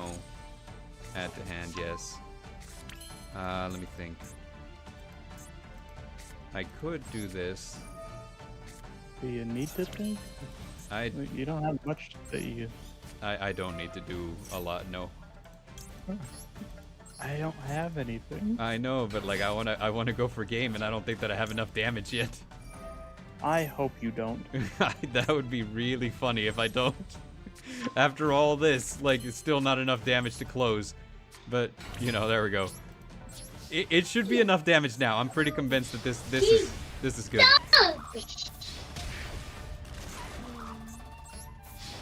Yeah, see, if I hadn't, like, done all that, I wouldn't have had enough. This was necessary. It was a necessary evil. Emiya Shiro in the chat says, "Sup? Hello, Emiya." And this isn't ranked. This is us, you know, basically like in the Discord server that we have, just kind of playing against each other. It's a casual night, so we're just kind of bringing everything that we got. You know, like bring whatever deck you want to play, you know, and that's basically what we're doing. Yeah. Other than that, we're just chatting about everything that that we got going on. So, you know, like we want to hear your hot takes on everything from like the Yu-Gi-Oh trading card games, such as Save Shooter's take that floodgates are fun, to, you know, like anime, such as Brother Gamma's hot take that, you know, if you're gonna adapt something, you need to adapt it like within reason. You shouldn't go nuts, you know, like just changing everything you can just because you can. So yeah, like, you know, if you got anything to throw into the discussion pit, let us know. And if you would like to join the room, please let us know as well. We'd be happy to duel against you. And Save Shooter, if you would like to go for game 2, I am good for that. I would, and I would like to go first. Very well. You will go first. You will get to choose either way, so I mean, like, go for it. Okay with this. And you're making me sound like a bad guy, saying I enjoy floodgates. I only enjoyed them when I played them. Ah, I see. So There's a difference, you see. the caveat. Yeah, there is a difference. When do we enjoy the floodgate? When it do the thing?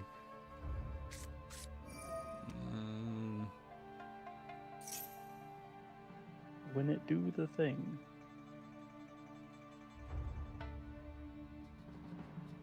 Okay. I'm gonna allow that to pass. That's Necro Valley Throne. You can add a Gravekeeper from deck to hand. You can normal summon a Gravekeeper's monster. Yep, those are two separate effects. You know what's crazy is that Gravekeepers are super good in Duel Links. Or they were for a while. They still kind of are, especially with synchros and stuff. Ah. Just not the way Because Yusei's played a hell of a lot. I forget, like, Sky, you actually play Duel Links still, right? Yeah.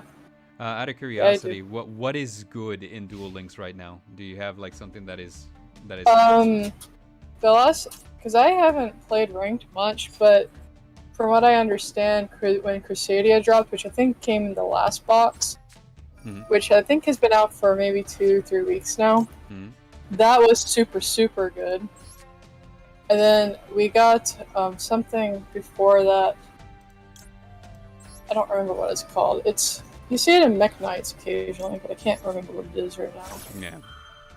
My mind. But that was really good too, and they were like, "You gotta ban this stuff. Why did you give us this stuff? You have brought hell here." Now we have Night Corruptor Evil. Nightmare Corruptor Ibli is a fun card whenever you can use it in the middle of a combo. Oh yeah. But it is such a dumb card whenever your opponent can, whenever like, you know, your opponent uses it on you. It goes back to what Save Shooter was saying, you know, like, hey, these cards are fun whenever we use them. Whenever other people use them, they suck. Right now there's a Turbo Duel event going on, and I ran into a deck specifically playing Lynx, and the first thing he did was use Nightmare Corruptor to put it on my field. And after that, I was like, well, I guess I'm just gonna sit here, not really do anything, until I can smack into a monster and kill it.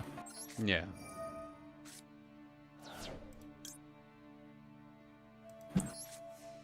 Droplet's not in Duel Links, is it? What is it? Forbidden Droplet, from what you remember, isn't in Duel Links, right? And from what I remember, is not, no. However, you know, I find it fun that, you know, Rush Duel is finally coming to Duel Links. I think that that's just really cool, and I'm excited for it. I might actually try Duel Links again if that's the case.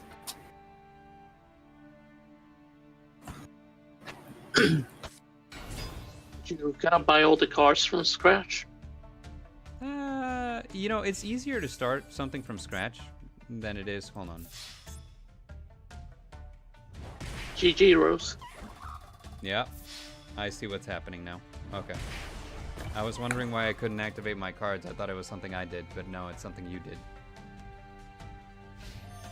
Yeah, you can only special summon Gravekeepers. Yeah. We can only special summon Gravekeepers. I see how that works. No, that's not fun. Again, it's fun for me. Yeah, it's fun for you. Like, I was wondering what it was that I was doing wrong, but like, nah, I get it now. I get it.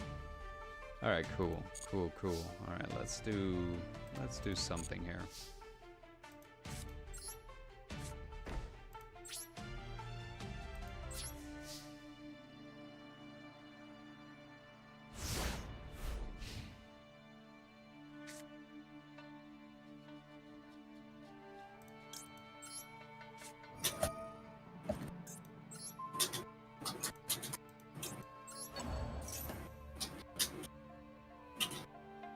Oh, wait, it's not gonna work. Necro Valley, shit. Yeah. I see. Wow, this sucks. Yeah,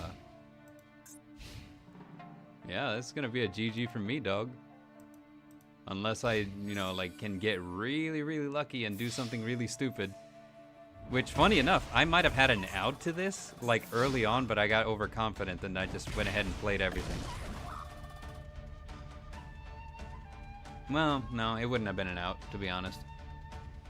Yeah, I don't think you did anything wrong. Nah. Well, you don't think I did anything wrong because you're beating me. Well, I mean that. And I was saying if you discarded anything earlier, that could have helped. Nah, that's a GG for me. So yeah, personally, I do not believe in floodgates, but you know, like it is a way that you can play the game. All right, game 3, let's do this. Yeah, right now that's like the biggest way Gravekeepers for on here. Mm-hmm. Do you want to go first or second? First, please. But yeah, for Gravekeepers on here, if you want to play them where it's more Gravekeepers than other like engines in the deck, you have to play the back row cards. Yeah, and that's honestly just like, you know, that's just kind of the way things work out too. You know, like there's a lot of decks that, you know, like you normally wouldn't be able to play, but like, you know, but in order to keep up with the other ones, you kind of have to do like the back row stuff, right? Yeah. Yeah.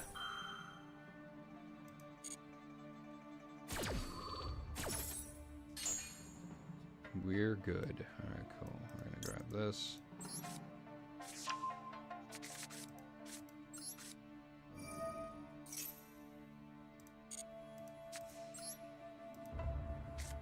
Okay. We're gonna pass.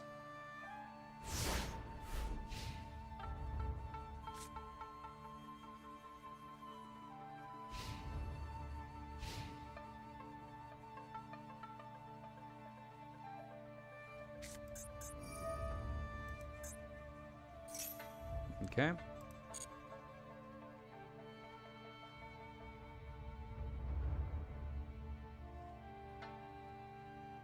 We got this. We can do this. Alright, Commandant is gonna get the Necro Valley.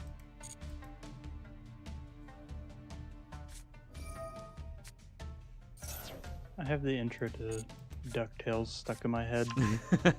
You're just jamming out. Classic DuckTales or the new one? Classic. Yeah.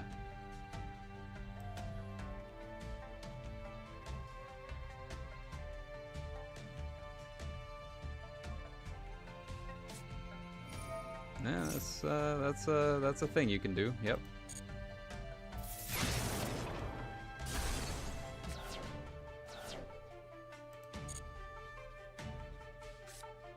I'd rather Raigeki than Lightning Storm, to be honest. I mean, like, it makes sense. Yeah. At least for your deck. At least for my deck, yes. Well, I mean, most other decks too, you know, because like if you went through all the trouble of like putting something on field, you know what I'm saying?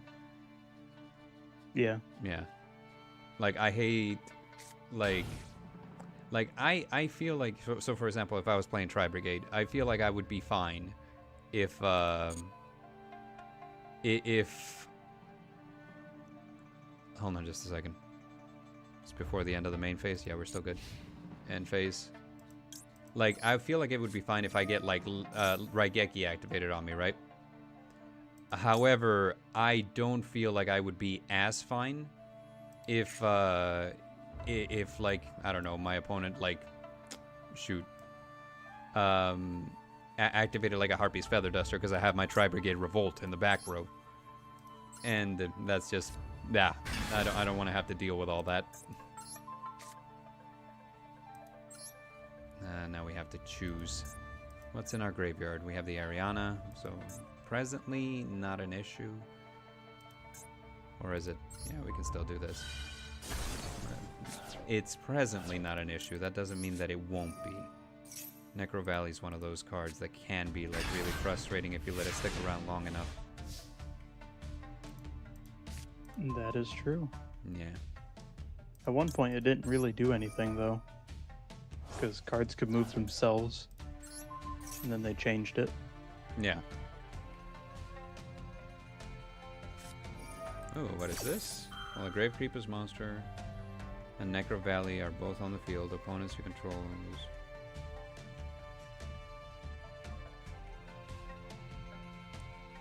Dang, really? It's just gonna activate the Necro Valley anyway. It's wonderful. I'm gonna try. Alright. It's gonna bounce the thing.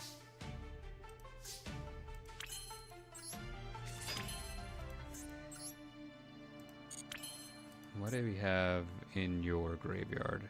Alright, cool. We can't do much here.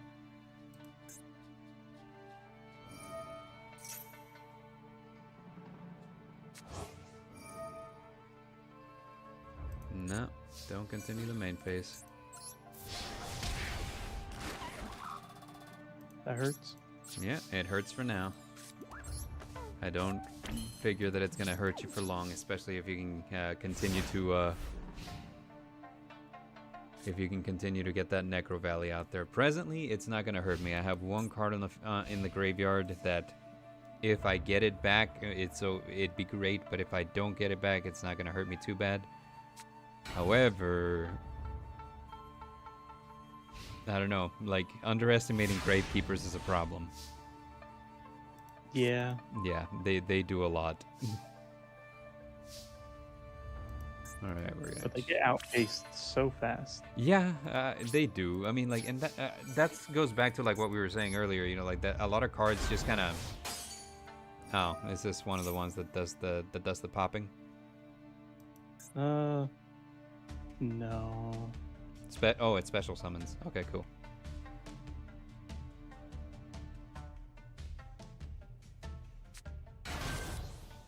Interesting. And what does this one do? This Special summons.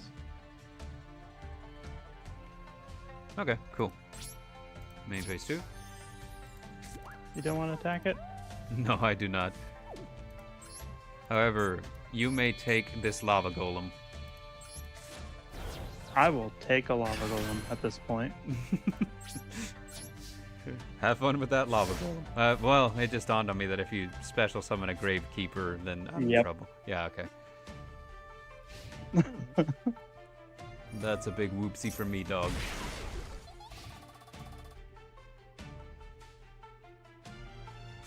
Yeah, normal. There it is. Okay, can I stall out for 4 turns until Lava Golem kills you? Because you won't be able to kill all of the Lady Labyrinths.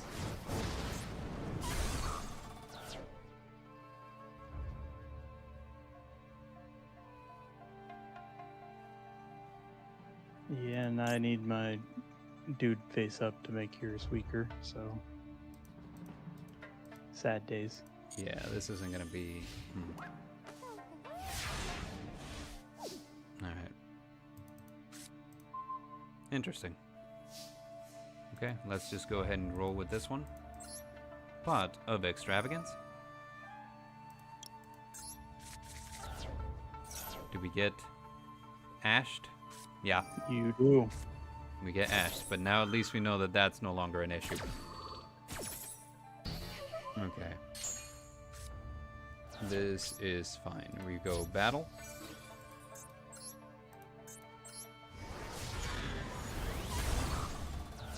For some reason, I was thinking to myself, like, attack the lava golem, like, you know, like... And then I was like, wait, don't attack the lava golem. Bad idea, bad. Attack the lava golem. All right, Ah. this is going to be contingent on you getting another Gravekeeper monster. So you act like I don't have them. No, I know. Yeah, there it is. All right, cool. This is going to hurt.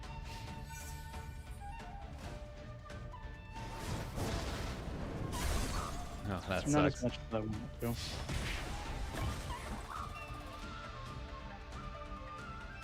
Okay. There you go. Keep this. Oh,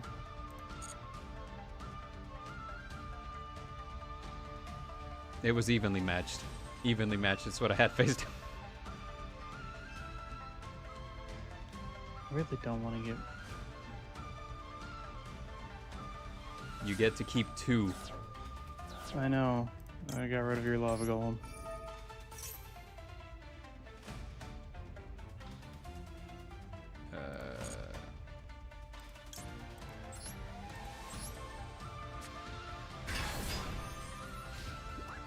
Why do you still have more? This is how I roll, I guess. Alright. Just to keep myself protected, we're gonna set that. And we're gonna attack. And I get a search. And you get a search. Add 1 Gravekeeper's monster with 1500 or left defense from your deck to your hand. Alright, cool, cool. And we're getting the other Gravekeeper, the one that does the fun stuff. Yeah, The one that fusion summons. maybe. Yeah. I recognize Don't- her. Don't look too much into that. Okay, I promise I will not.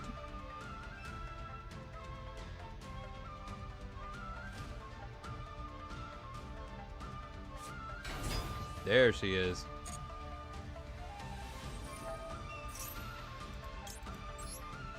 We're gonna infinite impermanence that. I'm upset. Well, that is a shame, but I feel pretty good about my choices. We're gonna, let me see, before I make a choice, let's have a quick think here. Yeah. I put Dogmatica Punishment on field.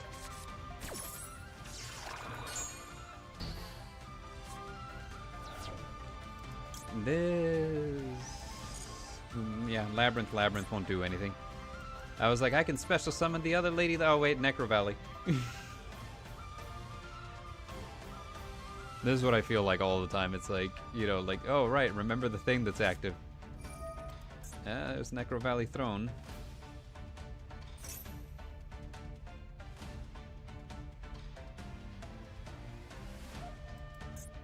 The cool thing about Necro Valley Throne is that you activated it in the column that wasn't the Imperm column. Yeah. Which, Because I think about things. because you think about things, unlike me. I almost activated it in that column. Yeah. This was something else that came up earlier too, by the way, where we were kind of like asking each other. I was like, hey, do you guys think that the Imperm column should be nerfed more? Because there's a lot of people who are complaining that, what do you call it? That, you know, they're still activating things in the Imperm column. Like, even after, you know, like, after it's highlighted as is, you know, on Master Duel. Like in the TCG, well, it makes sense, right? But like on Master Duel, like it literally tells you where it is, dog. Let's see. Yeah.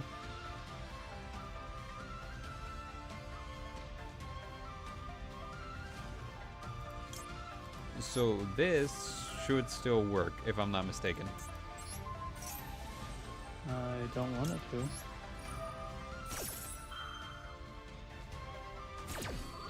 Here we go. Oh boy, what do we grab? Just gonna grab the Welcome Labyrinth. Dogma. Oh, it's too big. And yeah, Labyrinth isn't gonna do anything because Necro Valley. Yep. And battle. Yep. Huh, that was fun. I tried my best. Yeah, well, you got me. Like, you got me dead to rights that second one. And, like, even the first one, it was kind of one of those things where it's just like, oh my god, it's navigating a minefield. And whenever you open both, like, the Lightning Storm and the Raigeki, I'm just like, like, how do you respond to this? Like, what do you do?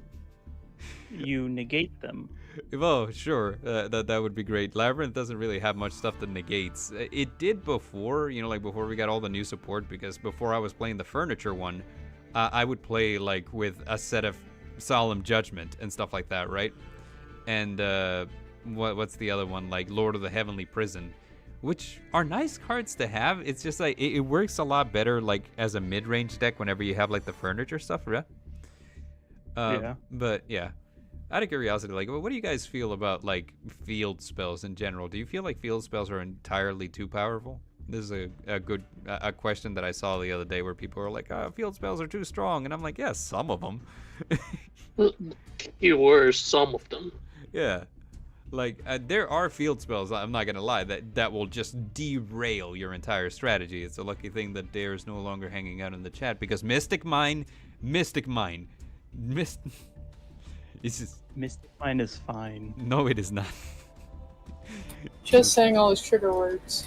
I feel like... He's hoping Dare just pops up like, you take that back. Yeah, he'll suddenly, like, now that I've clowned on Mystic Mine, Dare's gonna, like, be summoned. He's like, I felt somebody talking bad about Mystic Mine. Just like that day. Yeah, just like that day. But like like there are field spells that would like just derail your entire game plan, right? But there's other ones that do nothing. Like shoot, off the top of my head, what are some really good ones? Like I know that the Ignister Island is really really good, and yeah, like as we just saw. Actually, the hero ones were better. Yeah, heroes have notoriously bad field spells. Yeah. You've summoned him. Oh, he did show up. Wow. You summoned him. Yeah, whenever you say something bad about Mystic Mine, Dare shows up. Like, just remember, if you're in an emergency and you can't get to a phone, just say Mystic Mine's it's a bad field spell and it shouldn't be off the ban list. Dare will show up. Will he help you going forward from that point? Who knows? But he'll show up. It feels more like he's Candyman. He's like Candyman, yeah. Right. Like we lost Mystic Mine. Uh-huh. Can we at least get Chicken Game back in the TCG? I feel like Chicken Game is fine. We've seen Chicken Game and Master Duel completely like unlimited, right? And it does nothing. Like it's fine. But Ancient Gear field spell was really good. What does the Ancient Gear field spell do? If it's popped, it lets you summon an Ancient Gear. Ah, okay. And I think it bypasses Ancient Gear Golem's summoning requirements. Dare says that they changed how the field spell works. But as we've seen, like Necro Valley just like shut me out of a game, right? Like I had so many effects going to activate in field and does nothing. Out of curiosity, and this is not something that I ever saw happen, but like were people like playing like Necro Valley against Hero Elements? I feel like that would be like a 100% shutout. Yeah, they sided it, or before Mystic Mine got hit, they were playing Mystic Mine against them. Yeah, there we go. I dislike that card. Dislike what card? We talking about? What card are we talking about? The freaking level 10 synchro that Sky has. Blackwing Full Armor Master. Oh, Blackwing Full Armor Master is great.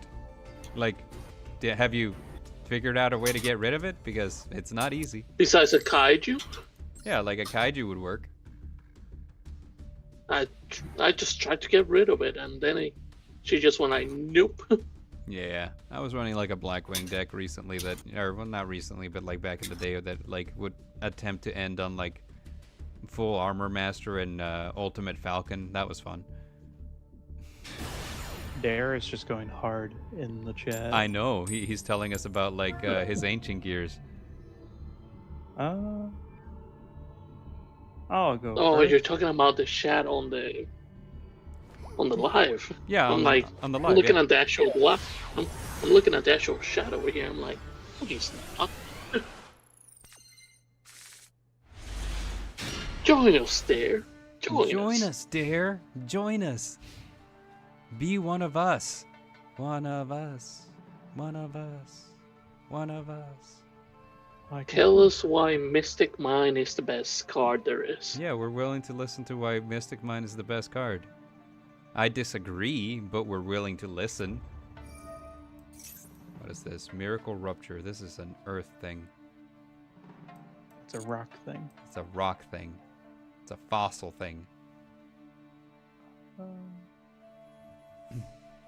What do I have that does things when they go to... It's been a minute. Oh, I have this. So are I you could guys? do this. Are you guys like super excited about like the what do you call it, the tournament this time around, like Light and Earth? How do you guys feel about that? Oh, I'm excited. Okay, good. I am excited. As a matter of fact, like I think Dare and I had a whole conversation that we're like, we know 2 people who play Emancipator, and that's all Earth. and we know that Sky. I'll be playing all Earth too. Yeah, like a Sky plays Madolche, so you know, like. I'm playing Madolche. So it's like we know that those 2 are things that will happen, but like in my head I'm like, I have a rock deck and it does all right, you know, like it doesn't like my Vernaself, or it's not a rock deck, but it's like it's an earth deck, right? So my Vernaself, what do you call it, gadgets is only okay. But I don't know that I could pilot it proficiently enough to beat you guys who are like well versed in Emancipator and Madolche. So light has to be the thing that I fall back on, and I have a light deck that I know will do well, would do excellently. But like the question is, can it emancipate Emancipators? Personally, I question whether it can. Wait, they can't summon their synchros though because they're different attributes, right? Huh? I guess. Well, the Emancipators, their synchros are all different attributes like water and fire and stuff, right?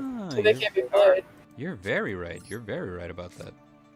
But there's a lot of Earth synchros out there. Yeah, like Colossal Fighter. I think Colossal Oh. Fighter is dark. Or you could just play without synchros. You know, duke it out. You could also just link summon a bunch. You could also just play Mystic Mine and win the game. There he is. There it is! Jinx. You can create a unlimited ban list and just have Mystic Mine. Daringer has joined us. ¿Qué tal, It's Daringer? literally the best field spell because it doesn't prevent your cards from doing anything, and it prevents your opponent from doing anything. That's why it's banned. Literally. You just the need to reason play the out. Everyone always says like play the out. Why do we need to play the Play out? MST. Play MST. Yes, You'll win. we will win if we play MST. Actual out, the Cosmic Cyclone gets around all the bullshit that they do, but people just, they don't know. See, I don't like what just happened. Now I have done a lot of things. You have, and I don't like any of them.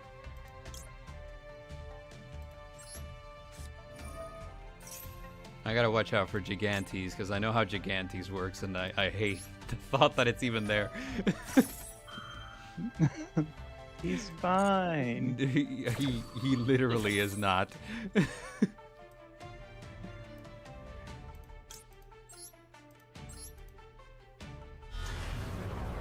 He's doing all the things. Sure. The one that we're gonna get rid of is, let's get rid of Doki Doki. Alright, this will get us the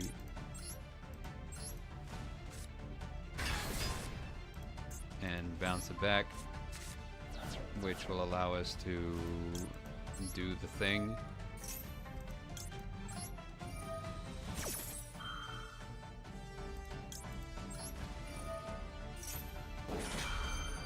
We snipe the hand.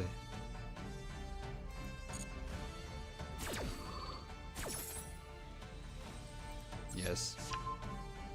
No. Yes! Oh my god! I'm so happy that worked. I'm not. I know. It's devastating. I mean, you still have Gigantes, so I mean, there's that. Yeah, but I have to suicide him. You do. I think it might be like my best option. Rose Witch Duelist says that what's it called?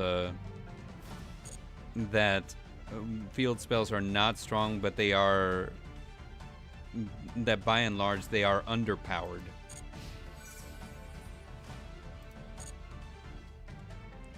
I mean, if you look at like certain ones, sure. But Yeah, like certain ones. Yeah, like Sogen, you know. any of like the original field spells, yeah. Yeah.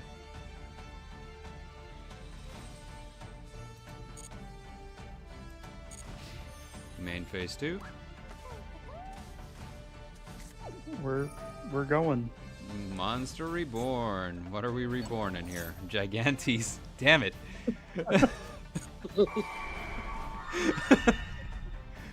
What I don't like about Gigantes is that one of my set cards was Called by the Grave. And I'm thinking to myself, like, yeah, Called by the Grave will stop that, no problem. No, it doesn't. It does not. It's fine. He's not staying long.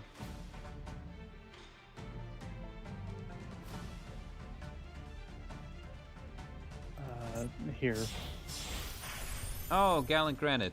We're going to be searching the Block Dragon, I feel. Would be an okay option.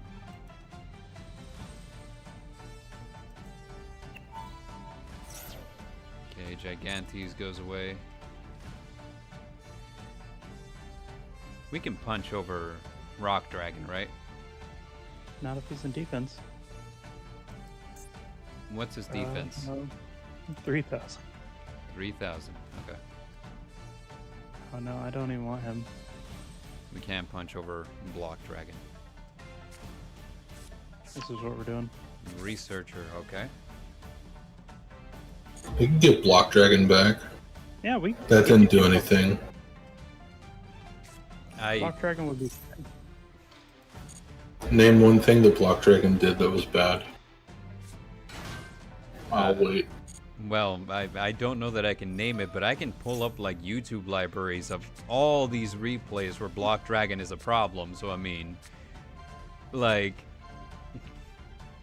how much time you got? I've got a lot of time. Okay, I will send them to you via DMs.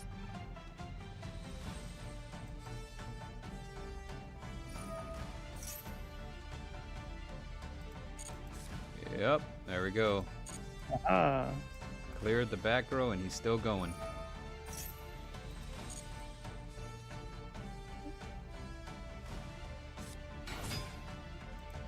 I gotta try to win this turn. I don't know if I'm getting another one. Well, you're in main phase 2, so I mean, like, Don't underestimate me. Okay. I will try. Might not get anywhere, but I will try. Okay. I will sit back and wait. The Kawaki Maru Guardian could be a problem. Could be.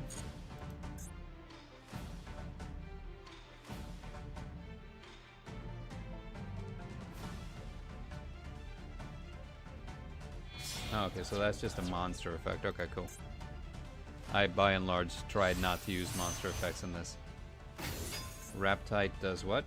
During your main phase, you can activate the top 5 cards. Special summon 1 excavated rock monster in defense position. Yeah, here it goes.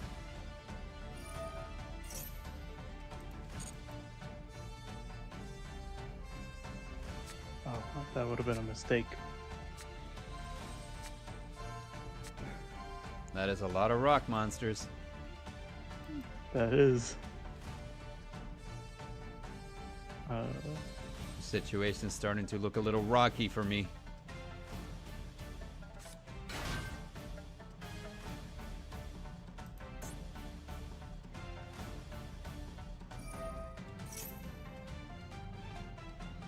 Okay.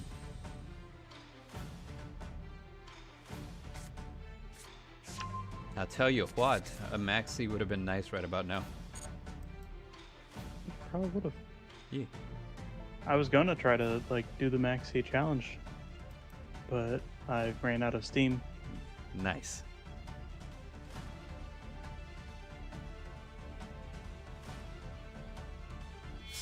Okay, we're doing the thing. That's Leonite. So yeah, this would not be a fair game for the tournament since you have to have all earth or all light or a mix of the two, and we're seeing fire, we're seeing wind. It's a shame that Adamantivator didn't get it like it's time to shine because it came out around the COVID time, so like there was like no tournaments going on. It's more of it's a shame that they banned Block Dragon. No, that too. Yeah, Block Dragon hurt. Because it could have like actually done stuff if they had Black Dragon. You think so? Yeah. A free special summon that just gives all your dudes immortality. It's also really Pretty weird. good. It's also really weird whenever, what do you call it? Whenever, like, one card makes a deck stop working. Like, for example, Prank Kids. We haven't heard about them ever since Meow Meow got banned. Well, they needed a Link 1 Yeah. to be able to start their plays. And they got a Link 1 to start their plays. And then almost immediately, they got their Link 1 taken away. Yeah. That set, I don't remember, it was like Hidden Summoners, I think. Mm-hmm. Like, it was just a garbage set, and then it went like through the roof overnight because of Meow Meow. Meow Meow was released in Phantom Rage. Yeah, but the Prank Kids were released in Hidden Summoner, Oh, I see. and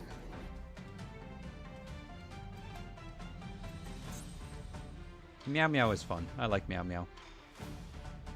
it's a really good card. It's a really good card. I hated going up against it. It was like a real problem. Dang, I needed a rock in hand for that. I forgot about that effect. Let's see, we're gonna activate this.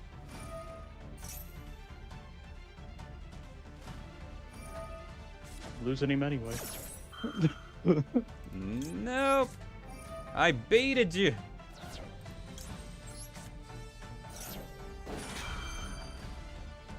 You have been jebaited.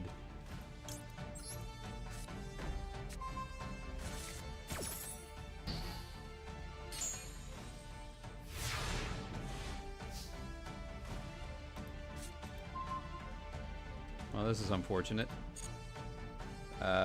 Well, I guess since I kind of have to, because it's the only card in my hand. Pot of Extravagance?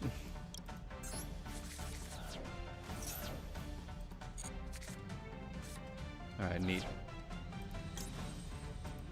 Effect. Let's see.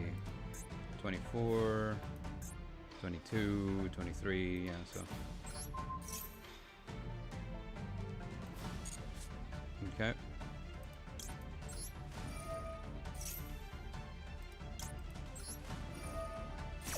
I'm gonna start picking apart here. See what all we can do.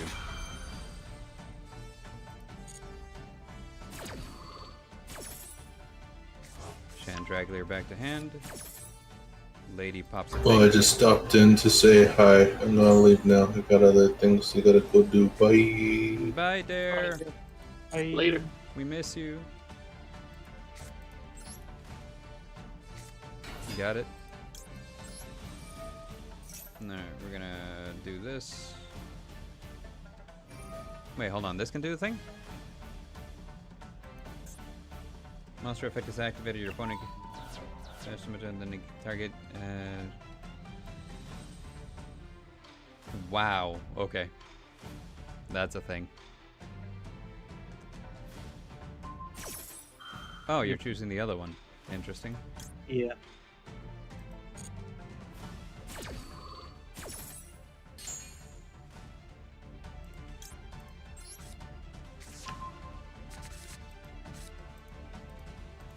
Let me do this.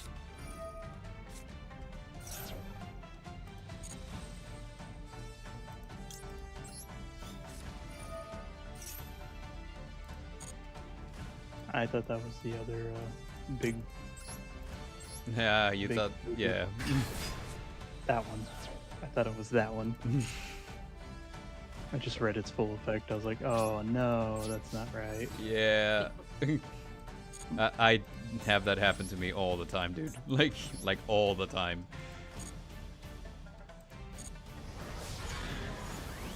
I'm always like, I'm negating the thing, and then like, as a matter of fact, it happened to like one of the most embarrassing times was whenever I came to visit you guys up there, right? And we Yeah. went to locals, and I was playing against Flu. And I didn't stop to read like one of the Flu effects, and I tried to like Psyframe Gear Gamma it, and it was the wrong one to Psyframe Gear Gamma. So I was just like, oh, that's well. Yeah. Speaking of which, it's been a minute. Are you planning on coming to make another visit? Yeah, one of these days.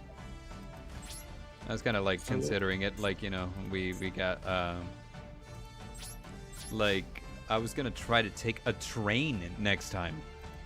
Ooh, Because- that could be really fun. Yeah, is apparently that's a thing that you can do. You can take a train from my state to yours. I didn't know that. Yep. Yeah. Well, I mean, we are the location of international travel for Yeah. some reason. Are you really? We Dude. are apparently opening our like airport to be for here for travel. I see. And it's gonna be terrible. They built a terminal and everything for people to go to. Nah. So we're getting there. I got you. We have a lot of people that are from over because we have one of the colleges in town Mm. has a lot of like overseas students. Huh. So they have to drive to Indy all the time. And now that they're thinking about opening the airport to civilian travel, that puts a lot of like ease on the travel of the students and everything for the town. I got you. Try not to say too much about like what town this is. No, I get it.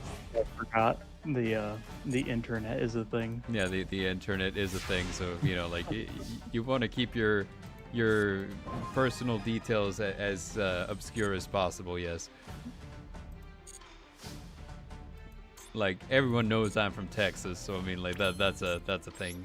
Are we a center of travel? Not really, but you know, apparently, like, you know, like medicine though, we kick ass in that. So I mean, that's a thing. Nice. Yeah. You got medicine, heat. No, we got so much heat. It is hot here. Too much. It was like, what was it? 100 and it was like 104 105. today. You got some lovely insects down there. We do's. We got the insects. Slay in the chat wants to know what's your favorite deck. Oh, this is a fun question. Let's hear it. Yeah, I'll let you guys go first. What do you guys say your favorite deck is? I'd To have to say- play, or is it specifically like No, just your favorite deck. Tell us your favorite deck.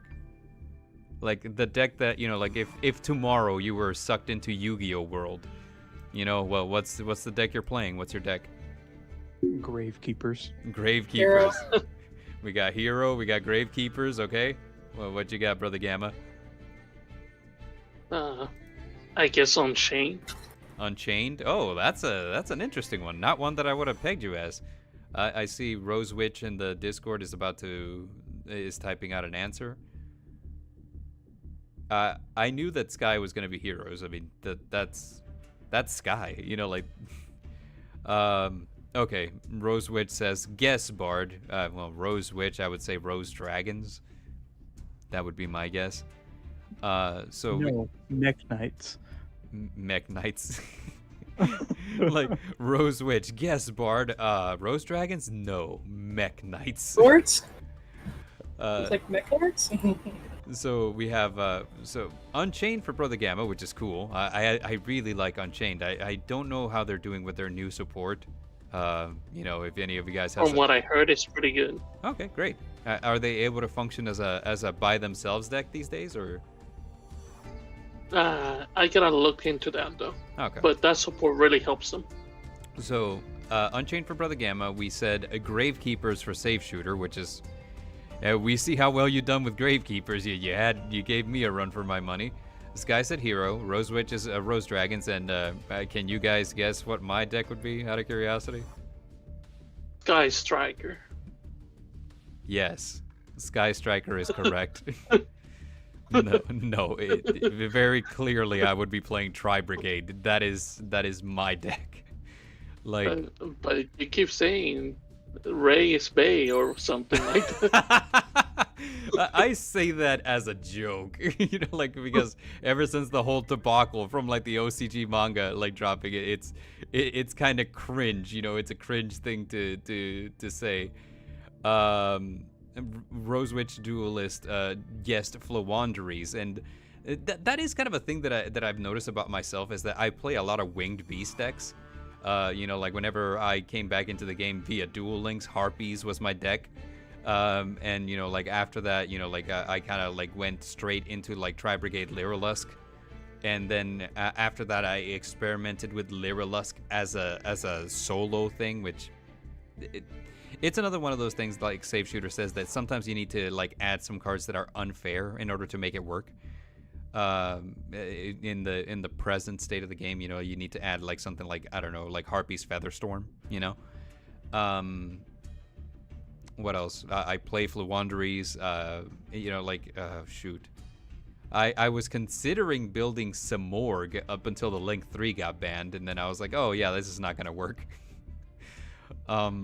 But like, I just keep falling back on Tri-Brigade, which is kind of sort of like a Wing Beast deck, a little bit, not really a lot. Nerval and Shirag are Wing Beasts, but I don't know. The way that I play it right now is the Scareclaw Tri-Brigade, which is fun because, you know, you have two different win conditions. You could either interrupt them enough with like the Revolt, the Appaloosa, and the Double Dragon Lords, and then next turn go into Access to Code Talker and sweep, or you could you could go into a Scareclaw line and end up on a Scareclaw Tri-Heart with 3 Scareclaw monsters underneath them, and then just hit for 9,000. Yeah. It's beautiful. I love it. Let's see. Slay has something else to say. Says, if I go into Yu-Gi-Oh world, I need something where I can summon a bunch of big monsters. Yeah, agreed. As we see, like, it's very different from our world and Yu-Gi-Oh world, right? Because in our world, it's usually like you need to control your opponent via interactions. in Yu-Gi-Oh world, if you summon a big monster, your opponent's going to be really scared and playing defensively for a long time. It's true of every Yu-Gi-Oh series. Tell me it isn't. There's no such thing as, like, as field control in the Yu-Gi-Oh anime. Like, in the Yu-Gi-Oh anime, if your opponent summons something with 3k and you have no way to, like, punch over 3k, you're gonna struggle for a little bit. It's weird. So, like, it almost feels like you can what's it called, you can go with a big beater deck in Yu-Gi-Oh world and you'd be fine. I will play one last one and then we're gonna call it a night. So Sky, you up for one more? Yeah. All right, let's do this. Oh wait, I don't remember what it was that you said, but it made me think of one of the decks that I played that he just lost it whenever I started saying anything about it. Tendangle. Oh my goodness. I don't It know doesn't what do it. Tendangle does. No one does. It doesn't even know what it does. I remember one of the magical hats dude was playing against this other guy, against Hard Lake Joe, and his enemy was using Tindangles and he was using Subterror. Okay, both of those are decks that, like, terrify me to no end because I have no idea how to counter them. No clue. Like, at all. You can't... I wouldn't be able to tell you what I would do. It's just... Ha. So what I'm hearing is I should build either Tindangles and no one knows what it does, or Subterror, because I can play Subterror. Hold him up. Is I can play Subterror, like, all Subterror. Earth? Yeah. No, it's all around the place. Oh, okay, Yeah. Good. For a second there, like, I got really worried because I was like, no, not Subterror. Why? Something he doesn't know for the tournament. Yes. Yes. We'll just play against like 4 Subterror decks. Or the next team tournament, make it a flip effect monsters. Yeah? Oh gosh. Yes. What all would you play? Subterrors. Worms. Worms. Not Yes. worms. Oh, Not- worms, like the worm mother like and the that. insect. Yeah. Yep. No, like the insects. Not the good worms. Oh. We're talking They have- dual terminal lore worms, right? No. These are just insects that are all like level 3, level 4. Needleworm, wormworm, shieldworm. Oh shoot. They all No. mill your opponent. Oh, I know the one. Yeah. Those. Yeah. Okay. They're great. Yeah, I mean, sure. I feel like mill strategies, like, I used to complain a lot about how, you don't have a lot of alternative win conditions in Yu-Gi-Oh! Like, it's usually just control your opponent and then swing for game, right?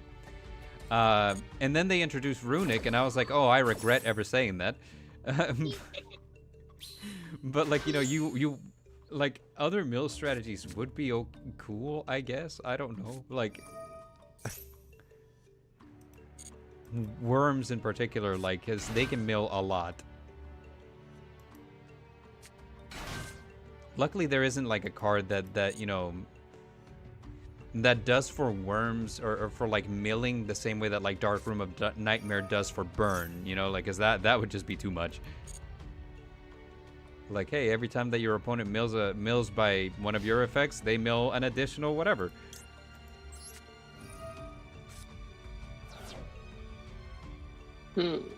Oh, this is a question, huh?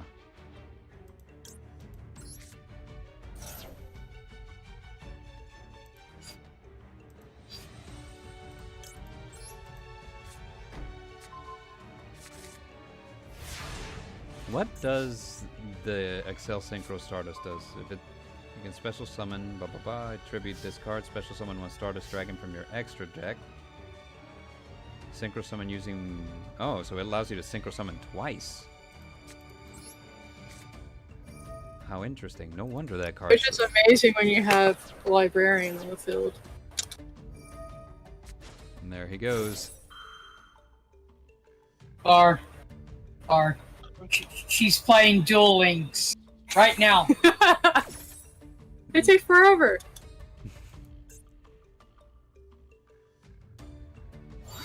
I'm sitting Dark here Side of watching Carly is her. kicking my butt though. You were actually in 2 duels at once?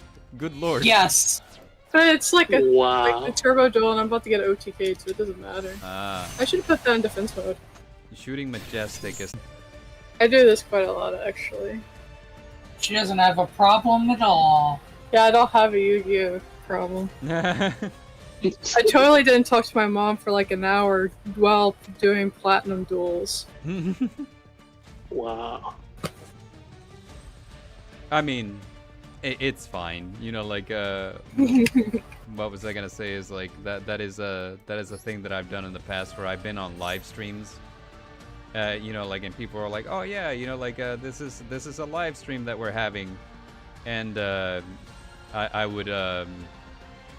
would be playing, like, Master Duel while they're over there talking to me.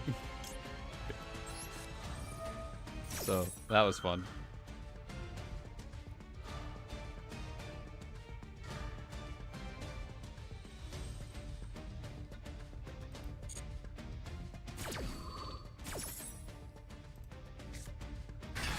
Alright.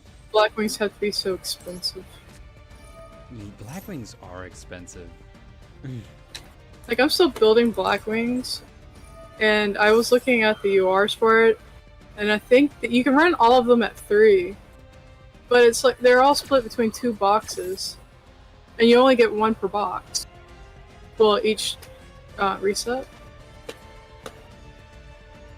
Let me think here. And that, you know, the crafting system in Duel Links is one of the reasons why I didn't care for it much.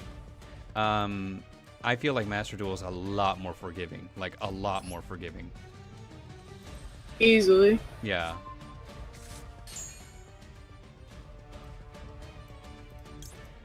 Cycled some of the cards that were in the rotation for the trader into just his normal inventory. So all the arrow mages, you don't have to wait for him to have them sitting in the thing. You can just buy them now. Oh, wait, does he not get destroyed? It's immune to card effects for this turn. Ah, no. Yep. Well, we're gonna destroy a card in your hand, I guess. Alright, what can we possibly do?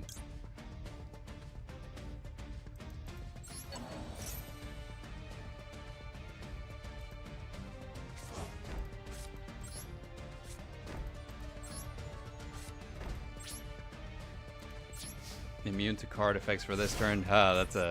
This is what happens when I don't read. Alright, let me think.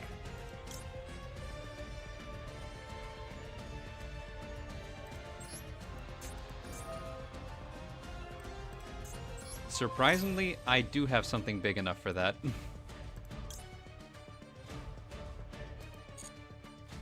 It's 5-headed. That's what they're saying. Oh, I didn't even get to react to it. Yeah, well, that's because Lovely is on field. Lovely prevents you from reacting to the activation of normal traps. Okay, that explains some stuff. Mm-hmm.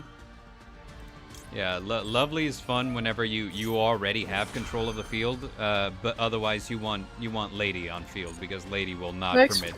Yeah. That explains why I've seen so many people just quit after it gets banished or destroyed, and they're like, "Yep, I'm done." Yeah, and you can imagine why. Like, you can make an argument that Lady is the better one because, you know, like, Lady gets you advantage. But I still stand for Lovely because Lovely prevents you from reacting to anything I do. I don't like that.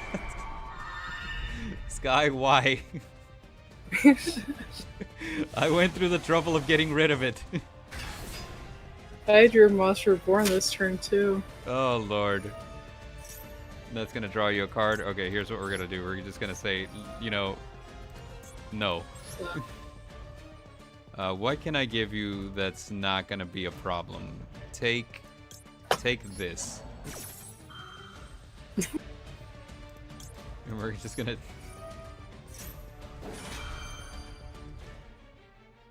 There's always a point. Oh, I chained it. Okay, so... Alright. Because I chained a monster effect, you were able to react. If I had stayed at the trap, you wouldn't have been able to. So now I have to do this. Alright.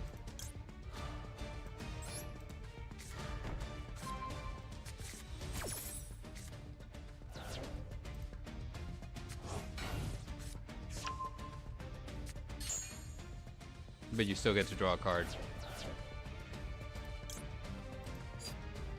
Okay.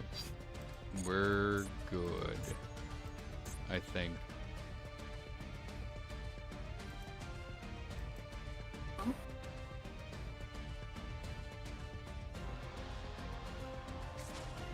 Tribute? What the hell?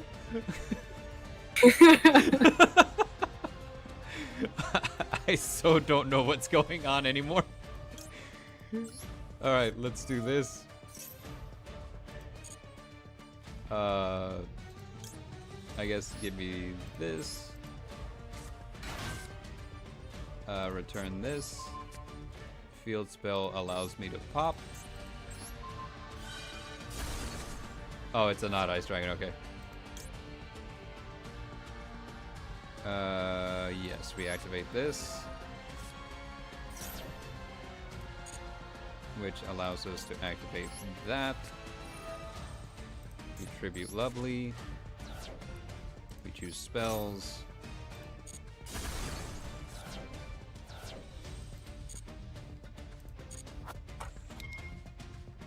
And there it is.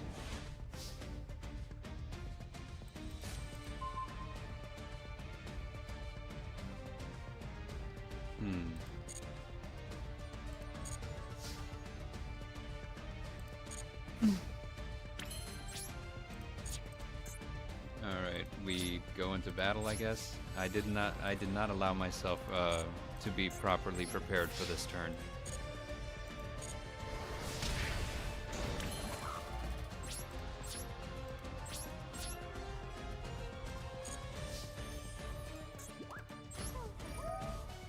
So we're gonna do this and that.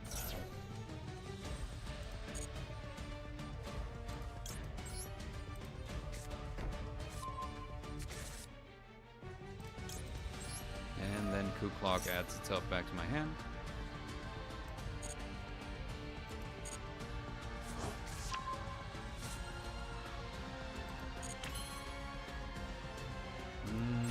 And we pass.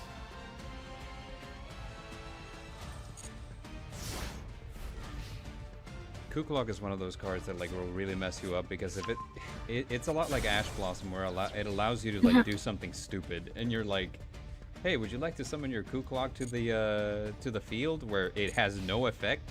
And if you say yes, then you just have a Ku-Klok on your field with nothing to do with it.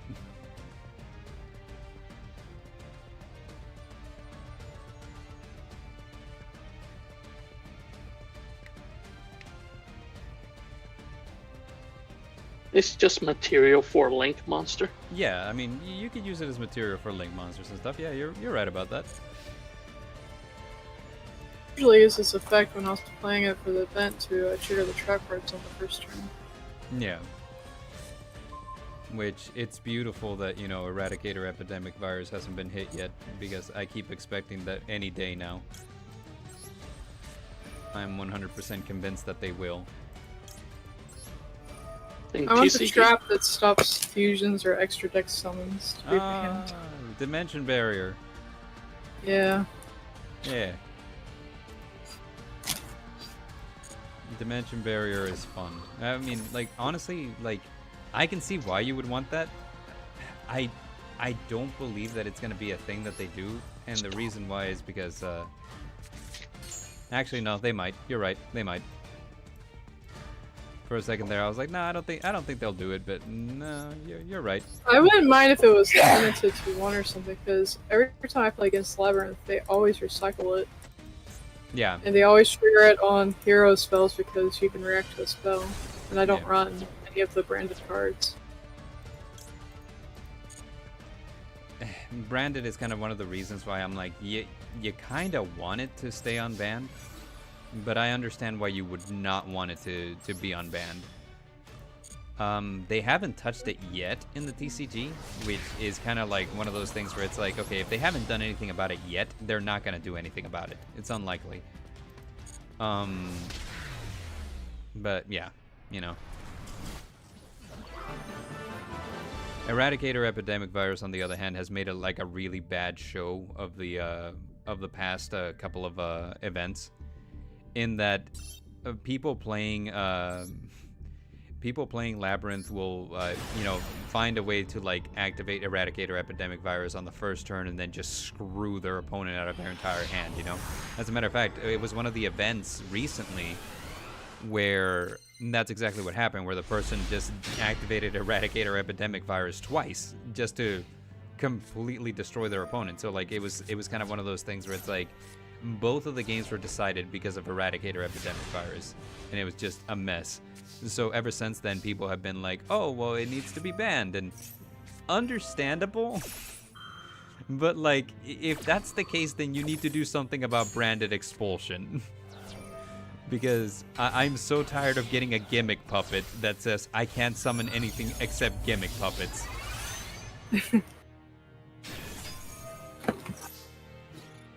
Rose Witch is being 100% extremely consistent though, like just putting out like those rose dragons like nothing. And Safe Shooter appears to be running some manner of stall strategy, because that was a Wabaku activated first, then we have like a Jar of Greed and a Threatening Roar, essentially saying you can't hit me, like, at all.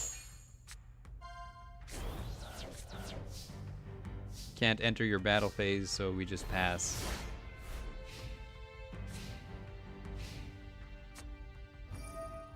Bart, this is a bad day. Is it a bad? Well, I saw that your first play was to set one and pass, so I mean, I kind of imagine. Yeah, it's not a bad day for that. Once you get to where we're at in this, you'll understand. Okay. Let's have a look. We just keep drawing cards, though, man. Like that White Gardens, that White Rose Cloister is doing work. We equipping the White Veil onto the Black Rose Dragon. And speaking of colors, how do you guys feel about Weather Painters? I hate that deck. Same. Gosh, that deck is so frustrating to play against. Book of Moon. I wondered during the Fairy Fiend event if anyone realized they were all fairies and how annoying they can be. And then I think the last 3 days was when I consistently ran into them, and they always cleared my field. And just kept going. Yeah. And the thing about it too is that, you know, like they will remove themselves from the field just to gain you advantage, right? And they keep coming back, you know. So if it was a thing that where it's like, hey, you can banish this card and set a card in the back row, but then it doesn't come back the next turn, fine, you know, no big deal. But like it's just like, oh my goodness, man, like how much like how much advantage do they get where they can tribute something to set something in the back row, and then they come back the next turn and they can do it again, and then, you know, you can link summon using your back row for their boss monsters. And if you have a certain monster on the field when you do that, you get to replace them from the graveyard back onto the field, so you're not losing anything then. Exactly. They are so frustrating, and, you know, like, I guess it's a good thing that, you know, like, they don't... Oh, this is Empty Jar. I just saw what's happening. But yeah, it's just such a frustrating thing, because it's like, you know, like, hey, if something gains you advantage, it shouldn't gain you advantage twice over, you know, like what I'm saying? But, like, Weather Painters do that. And it's kind of a... I guess one of the saving graces is that it's kind of slow to set up, so you don't see it very frequently, because a lot of people don't have the patience for that. But... yeah, you know, like if you go up against it and you didn't draw like your back row removal right then, you're in for a bad time. Which I guess Slay asked us what your favorite deck was. That's What? not what I meant to do. You know, not to be a hater, but like, what's a deck that you hate to go up against? Like the moment you see it, you just roll your eyes and you're like, oh, here we go. I think this one. Whenever Bar plays Floanderings. Did you guys really hate Floowandereeze that much when I was playing Floowandereeze? The Monarch card made me hate it. There you go. Okay. Yeah. And now the Mist Valley Bird makes me hate it. Yeah, they do the Mist Valley thing. I applaud the people who are still on Flu after it got hit on 3 separate ban lists on Master Duel. Like, just honestly, like, you guys, they are braver than I, because like I couldn't wrap my head around like the new text and stuff. You know, like I like it when the deck was fully untouched and I could just be awful without any kind of interruption. Yeah. I guess for me, it's, I don't know. I guess it's gotta be Tearlaments.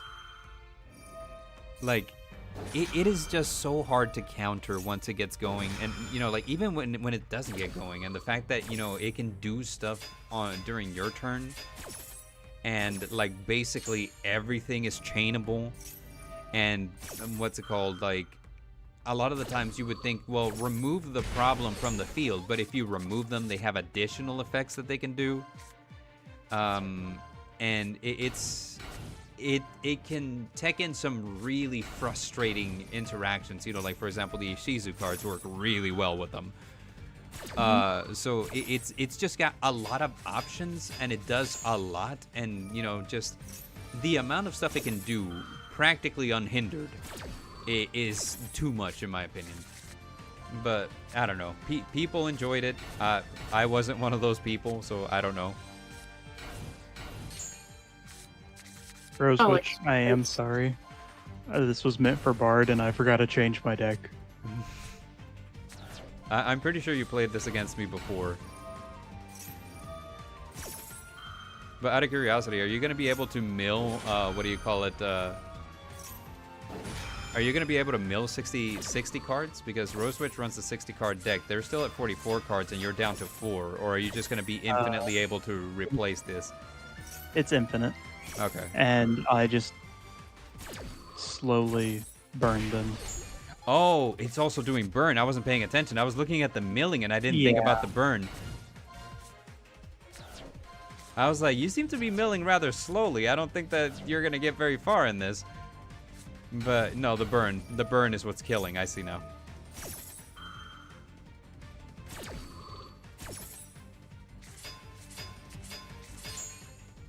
Don't really have any other fun decks. You every time you call these fun decks, I receive like 30 points of psychic damage. I was like, I don't have any more fun decks. I was like, which one of your decks is fun, my man? They're fun for him. They're fun for him, yes. Alrighty, guys. Well, I gotta call it a night. I have to go narrate some stories about Bigfoot, because I got cast as a narrator for some stories about Bigfoot, so that's fun. Yay! Until next time, this was fun. Like at some points it was fun. But you know, like GG's to all of you guys. Rosewitch, you got me a couple of times, and I was not expecting it, so well played. You know, like Brother Gamma, Sky, Save Shooter guy who plays Sad Emancipator, and what's it called? Derringer was here also for a little bit. That was fun.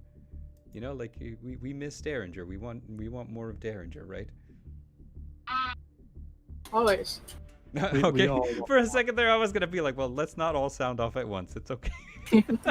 Just no one wants just more. no, because this has happened before. You're like, usually it happens whenever I'm like talking to Dare about something. I'd be like, so that's exciting, right? And he doesn't respond, and I'm like, or not. That's okay.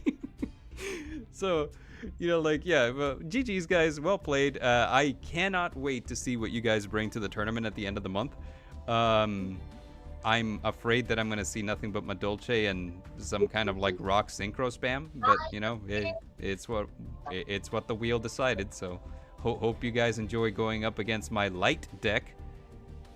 Well, I was playing my tournament sample deck against Sky just now. Did it go over well? Yeah. Oh, great. Well, that's good. But until next time, I have been the Midnight Bard. This has been the Battle Phase. Adios. Bye, everyone. Bye.